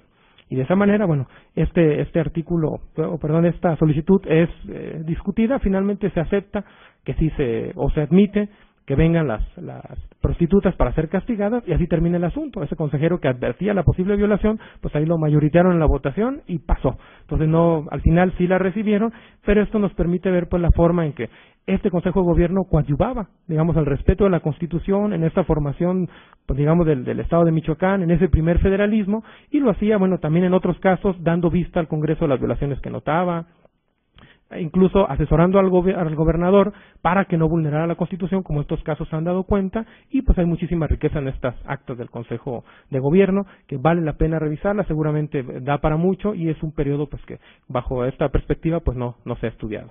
De mi parte es todo, muchas gracias.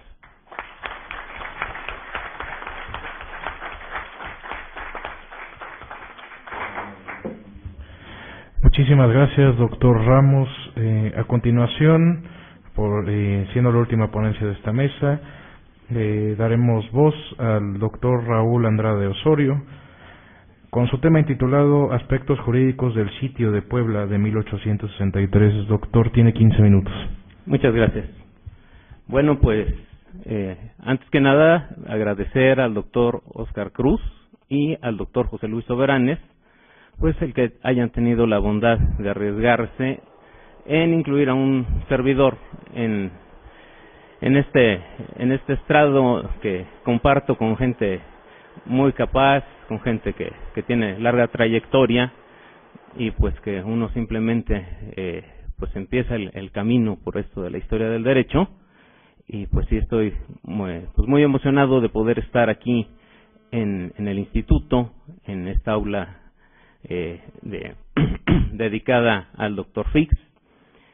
Y bueno, pues otra cosa que me tranquiliza es que normalmente un servidor investiga cuestiones de la intervención americana, cuestiones de territorialidad, pero bueno, en esta ocasión, aunque sí hablaremos de derecho internacional y muchas cosas, pues no vamos a hablar de un personaje que no les cae muy bien a los zacatecanos.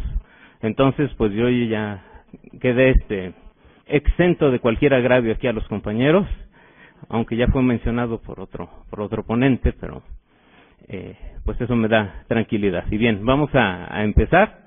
Este tema ha sido relegado tanto en la historia como en la historia del derecho. ¿Por qué? Porque un año anterior a que sean estos sucesos, pues se da la famosa batalla del 5 de mayo de 1862, donde el general Zaragoza, como comandante en jefe del ejército de Oriente, derrota al ejército francés y, bueno, pues es una de las máximas glorias que tenemos los poblanos, que nos gusta presumir mucho, como siempre, y por eso le caemos mal a los demás de la República. Y, bueno, en cambio, pues obviamente, hasta como lo dijo Maquiavelo, ¿no? Pues sí, es menester que el príncipe dé las buenas noticias y las malas las de los subordinados. Entonces, siguiendo esa línea, pues yo como una persona que empieza, pues creo que escogí un tema de malas noticias. ¿Por qué? Porque aquí el ejército mexicano perdió. Pero bueno, es una cuestión histórica y jurídica de gran importancia, bueno, que se ha relegado. ¿Por qué? Porque ahí, pues desafortunadamente, pues en Puebla, a final del día, se rinde la plaza, y eso pues da paso a que el ejército francés avance a la Ciudad de México y se instaure la monarquía, que bueno, tomó posesión de ella posteriormente el archiduque Maximiliano. Bueno, pues acudiendo a los amigos, se conoce como Sitio de Puebla a la acción militar que tuvo lugar el 16 de marzo al 17 de mayo de 1863 en Puebla, México, entre las fuerzas francesas comandadas por Frédéric Forey y las mexicanas del llamado Ejército de Oriente, con Jesús González Ortega al frente. Tras 62 días de cruenta batalla que dejó la ciudad prácticamente destruida, el ejército mexicano no pudo seguir defendiendo la plaza, por lo que destruyó el armamento y se entregó a discreción al general Forey. Esta derrota permitió el avance de las tropas francesas a la Ciudad de México, y bueno, lo que decíamos, acudiendo a los amigos, porque es una cita del doctor Humberto Morales, que escribió hace poco sobre este suceso. Bien, la ponencia que voy a entregar, la dividí, hice las delimitaciones metodológicas correspondientes. En el ámbito temporal iniciaremos a partir del 7 de junio de 1861 hasta el 31 de mayo de 1863. ¿Por qué? A partir del 7 de junio del 61, porque ahí es la primera ley donde se empiezan a suspender garantías.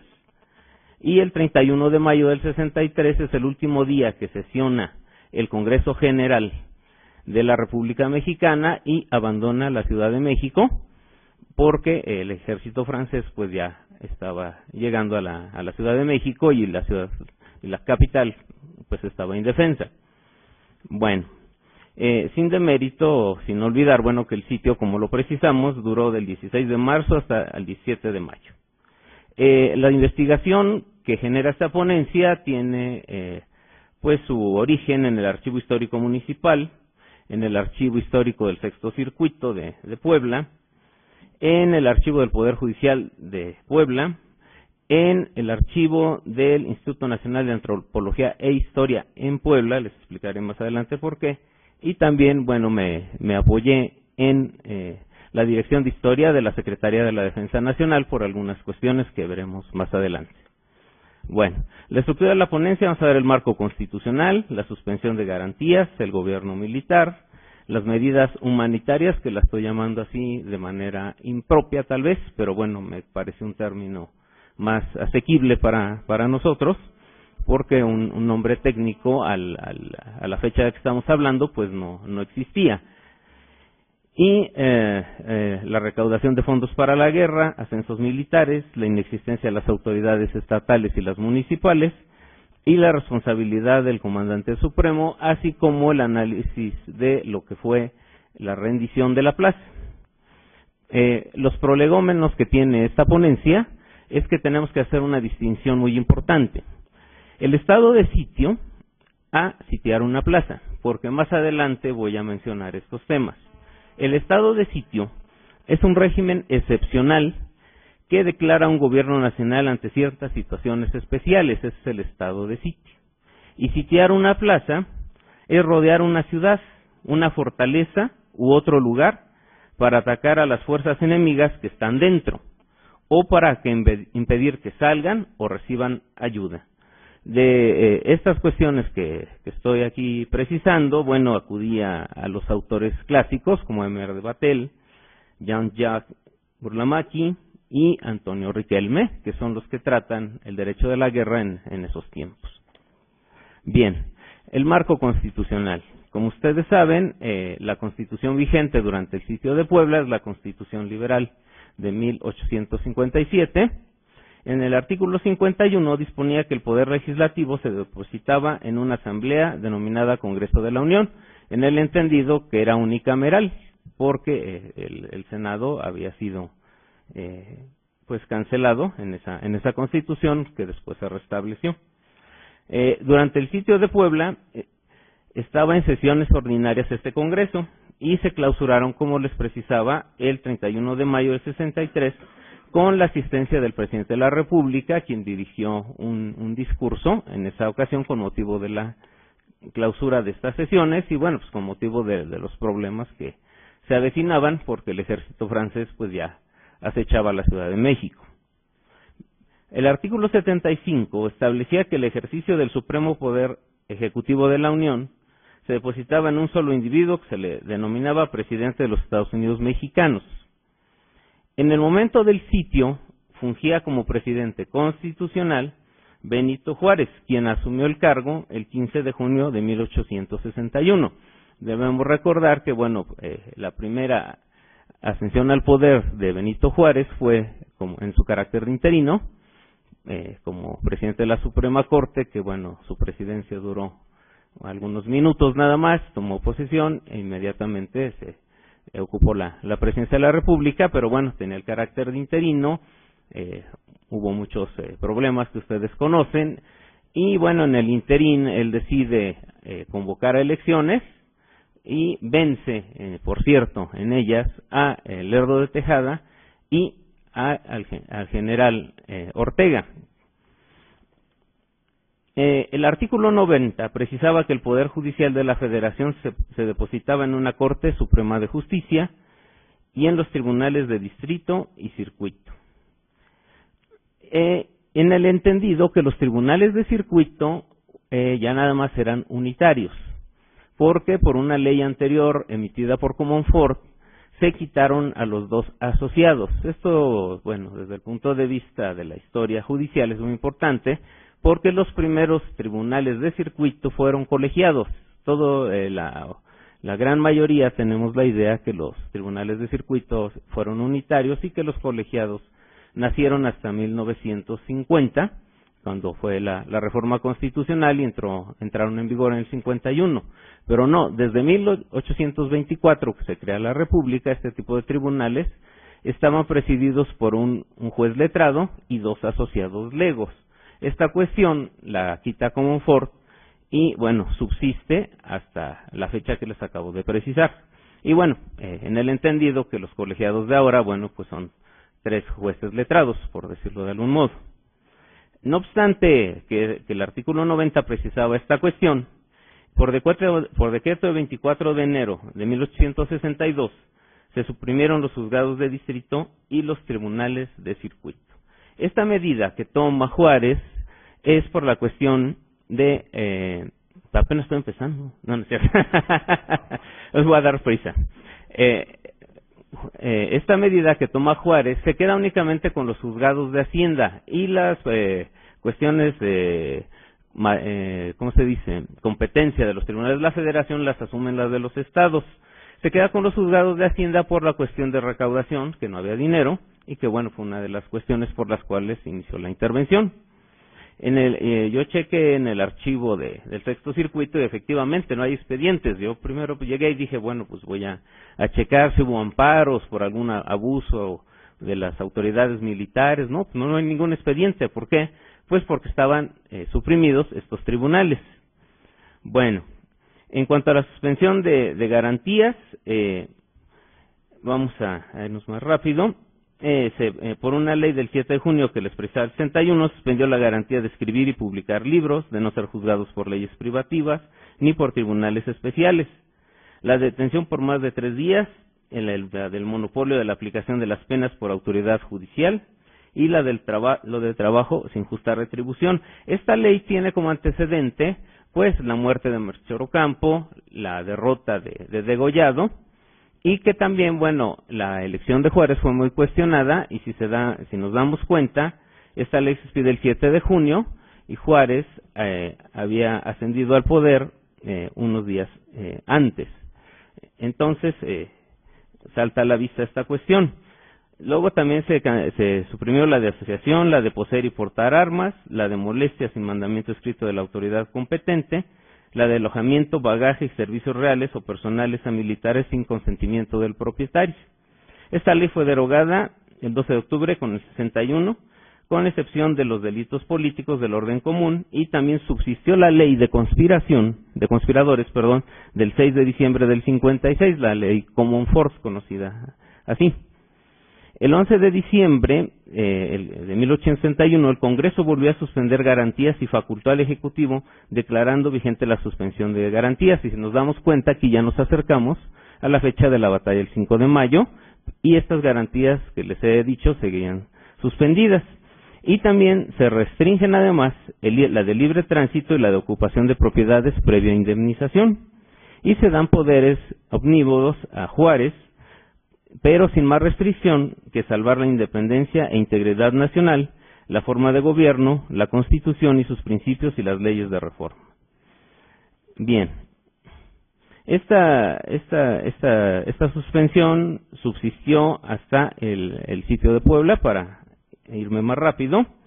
Ahora, en cuanto al gobierno militar, el presidente Juárez, el 5 de enero del 62, declaró a Puebla en estado de sitio, que es lo que precisábamos al inicio de esta intervención, por lo que al declararse el estado de sitio, la autoridad civil que gobernaba deja de hacerlo y se pone a cargo de una autoridad militar, y desde ese momento, bueno, pues controla tanto el poder político, civil y obviamente militar, un miembro de castrense. Y el 20 de septiembre del 62, fue el gobernador, desde el 4 de enero del 63, se ostentaba como tal González Ortega. Aquí trae unos decretos que ya no les voy a leer por razón de tiempo, pero bueno, ahí se ve la falta de técnica jurídica que a veces había, porque si era un gobierno militar no se le podía denominar a Puebla Estado Libre y Soberano. O sea, el comandante militar, gobernador militar del Estado Libre y Soberano de Puebla decreta esto, eso pues es incorrecto. Bueno, ¿qué hizo González Ortega en su gobierno militar? Bueno, ordenó el cierre de conventos, se hizo para este cierre de conventos para fungieran como hospitales para los heridos. Se decretó la confiscación de bienes clericales, entre ellos obviamente del obispo Labastida, que él fue el que era obispo de Puebla en ese tiempo, pero bueno, ya había partido a Europa con la comisión que empezó las negociaciones con Napoleón III para traer a un príncipe europeo a gobernar el país. También decretó la prohibición de ocultar víveres, también dijo que iban a ser traidores quienes ocultaran o los vendieran. También se ordenó ingresar a las casas para la búsqueda de víveres. Se tomó prisionero a un sargento y mandó que le pusieran una marca de traidor y se le pusiera en libertad, porque la nación necesita conocer a sus buenos y a sus malos hijos. Aquí checamos en la Dirección de Historia de la Sedena si había algún régimen de excepción para quienes formaban parte de la disciplina castrense, porque el 22 constitucional de esa época, que coincide con el actual, prohibía la pena de marcas. Y pues ya me están diciendo que debo terminar, no sé qué más puedo destacar. Bueno, las medidas humanitarias, pues se dijo que el general González Ortega dijo que todos los franceses que estaban en Puebla podían salir, quienes por alguna incapacidad física no lo hicieran, bueno, permanecerían en la casa del cónsul de Prusia. Y contrario a ello, digamos, hubo un grupo de civiles que quisieron salir, abandonar el sitio, llevaron bandera blanca y fueron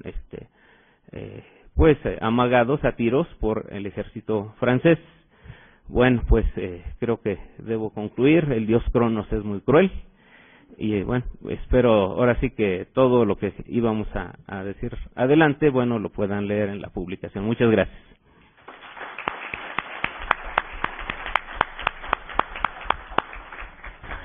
Muchas gracias, doctor Andrade. A continuación daremos paso a la sesión de preguntas y respuestas. No sé si hay alguna pregunta.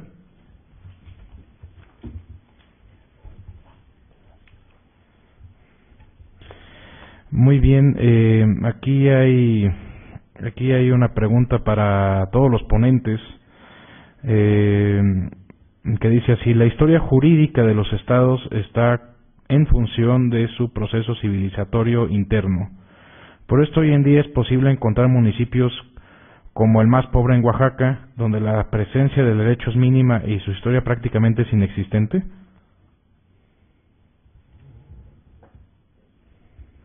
Para quien quiera. Para quien desee contestarla. No creo que haya. Aquí el compañero Zacatecas me pasa la estafeta porque como hablan de pobreza. No, espérense. No vamos por ahí. Puebla tiene el municipio más pobre del país. Lo digo por eso, no por Zacatecas. Entonces dije, no, pues para hablar de municipios pobres que no pueden hacer su historia, pues Puebla es el que puede contestar al tener al municipio con más grado de marginación en el país. Y si ustedes recuerdan la película esta de La Ley de Herodes, pues es filmada precisamente en ese municipio que tiene el mayor grado de marginación en el país. Y bueno, ahora sí contestando la pregunta, bueno, yo creo que tiene muchas aristas. Desde que nace México, primero como imperio y luego como república, yo creo que lo que a la menor importancia se le dio pues fue precisamente al municipio por esa razón. No nos podíamos poner de acuerdo si gobernarnos como un sistema centralista, como un sistema monárquico, republicano, que precisamente la cuestión municipal pues se fue dejando pues al lado durante muchos años, y es apenas donde empezamos a querer hacer historia inclusive de los municipios. Desafortunadamente no va a venir el doctor Juan Pablo Salazar Andreu, que es el cronista de la ciudad de Puebla. Él está dando un impulso importante al estudio del municipio, pero bueno, pues a mi juicio yo creo que ese es digamos la respuesta, ¿no? Como no nos podemos poner de acuerdo a nivel nacional, pues se dejó o se hizo a un lado a los municipios. Eso es como que lo que yo creería, ¿verdad? Según el poco conocimiento que tengo. Pero bueno, pues, pasando la estafeta a Zacatecas, que vienen varios. Adelante, quien guste. Bueno, la idea de pasar la pregunta es porque era para todos y ahí discúlpame andar usufructuando tus funciones, Víctor. Pero bueno, yo creo que más o menos la esencia de la pregunta ya radica en por qué o cómo los municipios rescatan su herencia cultural, su existencia. Yo creo, en principio, que por lo menos en mi estado, que existe la figura de los cronistas. Los cronistas en Zacatecas, por ley orgánica, son ad vitam, o sea, están de por vida, que es una cosa muy sana, bendito sea Dios, aunque lleguen presidentes municipales que no hayan cómo quitarlos, porque bueno, finalmente son personajes, algunos preparados, otros no, que están recuperando y procesando todos los archivos de cada uno de los municipios. Finalmente, ¿cuáles son el recurso que se aplica a la cultura? Pues para el rescate de este tipo de cosas, habrá que revisar en nuestros municipios mexicanos, primero que es muy nula, muy poca lo que se aplica para cultura, con sus muy honrosas excepciones, claro, ¿no? Vamos del dinero de las partidas presupuestales que se otorgan a los municipios a través de los convenios de desarrollo social, que se van al Estado, y el Estado avienta una ley media solo para iniciados, pues muy marihuana, o sea, porque cruzan, no sé, guarachi de llanta con diente podrido, no sé, y así reparten los dineros. Lo que se queda en los gobiernos estatales, que es una de las reminiscencias, pues, de este México que sigue mintiendo, pues, porque ni son autónomos los municipios, que se da la capacidad para bastarse a sí mismo, ni mucho menos gestores del desarrollo. Pero bueno, el caso es que hay un recurso para capacitación que se queda en los gobiernos estatales siempre, y que no llegan a los municipios. Y que bueno, es a veces heroico lo que hacen los cronistas. Bueno, en mi estado hay una organización de cronistas que está dirigida por un doctor en historia, no sé si ya lo sea, pero tiene esa formación, es sólido y va avanzando con las asociaciones de cronistas.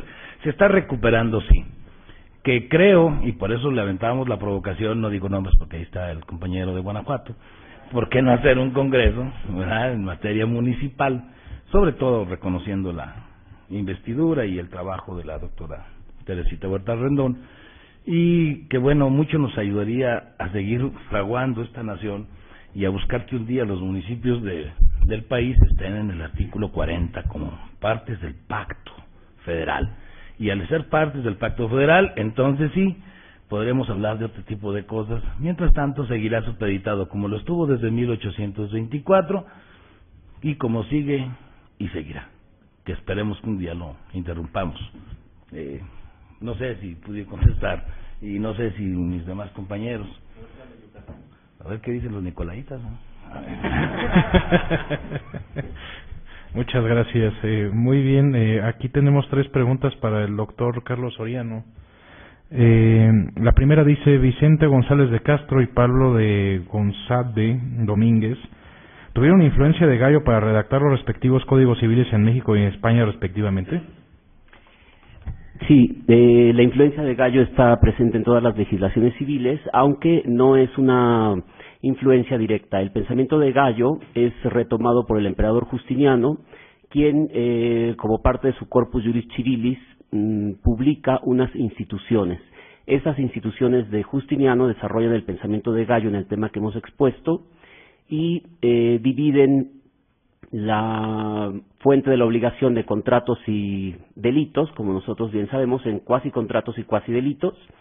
Esta clasificación cuatripartita es retomada por el pensamiento de Domá, que es, digamos, el abuelo del Código Civil de Napoleón, y después es incorporado al pensamiento de Pothier, que es el padre del Código Civil, y de ahí llega a la primera codificación que tiene una amplia recepción en el mundo moderno, que es esta napoleónica.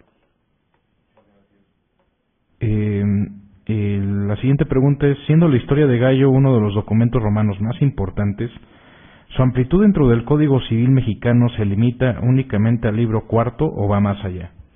No, va mucho más allá. De hecho, la clasificación que hace Gallo del tratamiento de todas las instituciones del derecho en personas, cosas y acciones está presente también en toda la clasificación de los códigos. Todos los códigos empiezan con la persona, después con los bienes, y lo que Gallo llamaba acciones es subdividido en la modernidad en estas cuestiones de obligaciones en lo general y contratos. La parte de las sucesiones está asociada en una tradición o en otra, bien sea la adquisición de la propiedad, con lo cual estaría unido al tema de los bienes, o está unido a las liberalidades, con lo cual se inclinaría más hacia el tema contractual.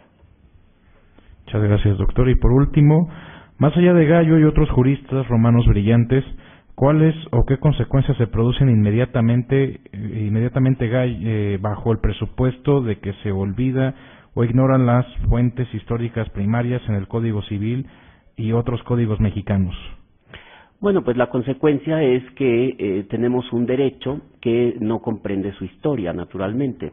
Me parece que el esfuerzo que hace el Instituto de Investigaciones Jurídicas, a través de su división de Historia del Derecho, por hacer estos foros es justamente resaltar que el derecho es una realidad histórica, y como hemos escuchado a nuestros compañeros que nos acompañan de los estados de la República, yo no, yo soy del Distrito Federal, nosotros hemos escuchado justamente que el derecho parece estar ajeno muchas veces a nuestra realidad. Bueno, ¿de quién es la culpa? Bueno, pues de los legisladores y de nosotros, que no sabemos nuestra historia y no sabemos tampoco la historia de nuestra disciplina. Muchas gracias. Muchas gracias, doctor. Y bueno, por último, agradeciendo su participación, la coordinación del 10º Congreso de Historia del Derecho y los coordinadores en particular, el doctor Cruz Barney y el doctor José Luis Soberanes, le entregarán constancia a los ponentes. La primera es de Raúl Andrade Osorio.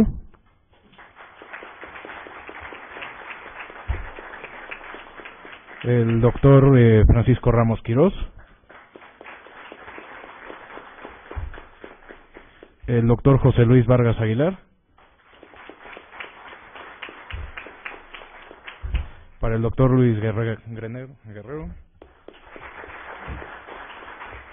Para el doctor Juan Manuel Rodríguez Valadez. Para el doctor Carlos Soriano Cienfuegos.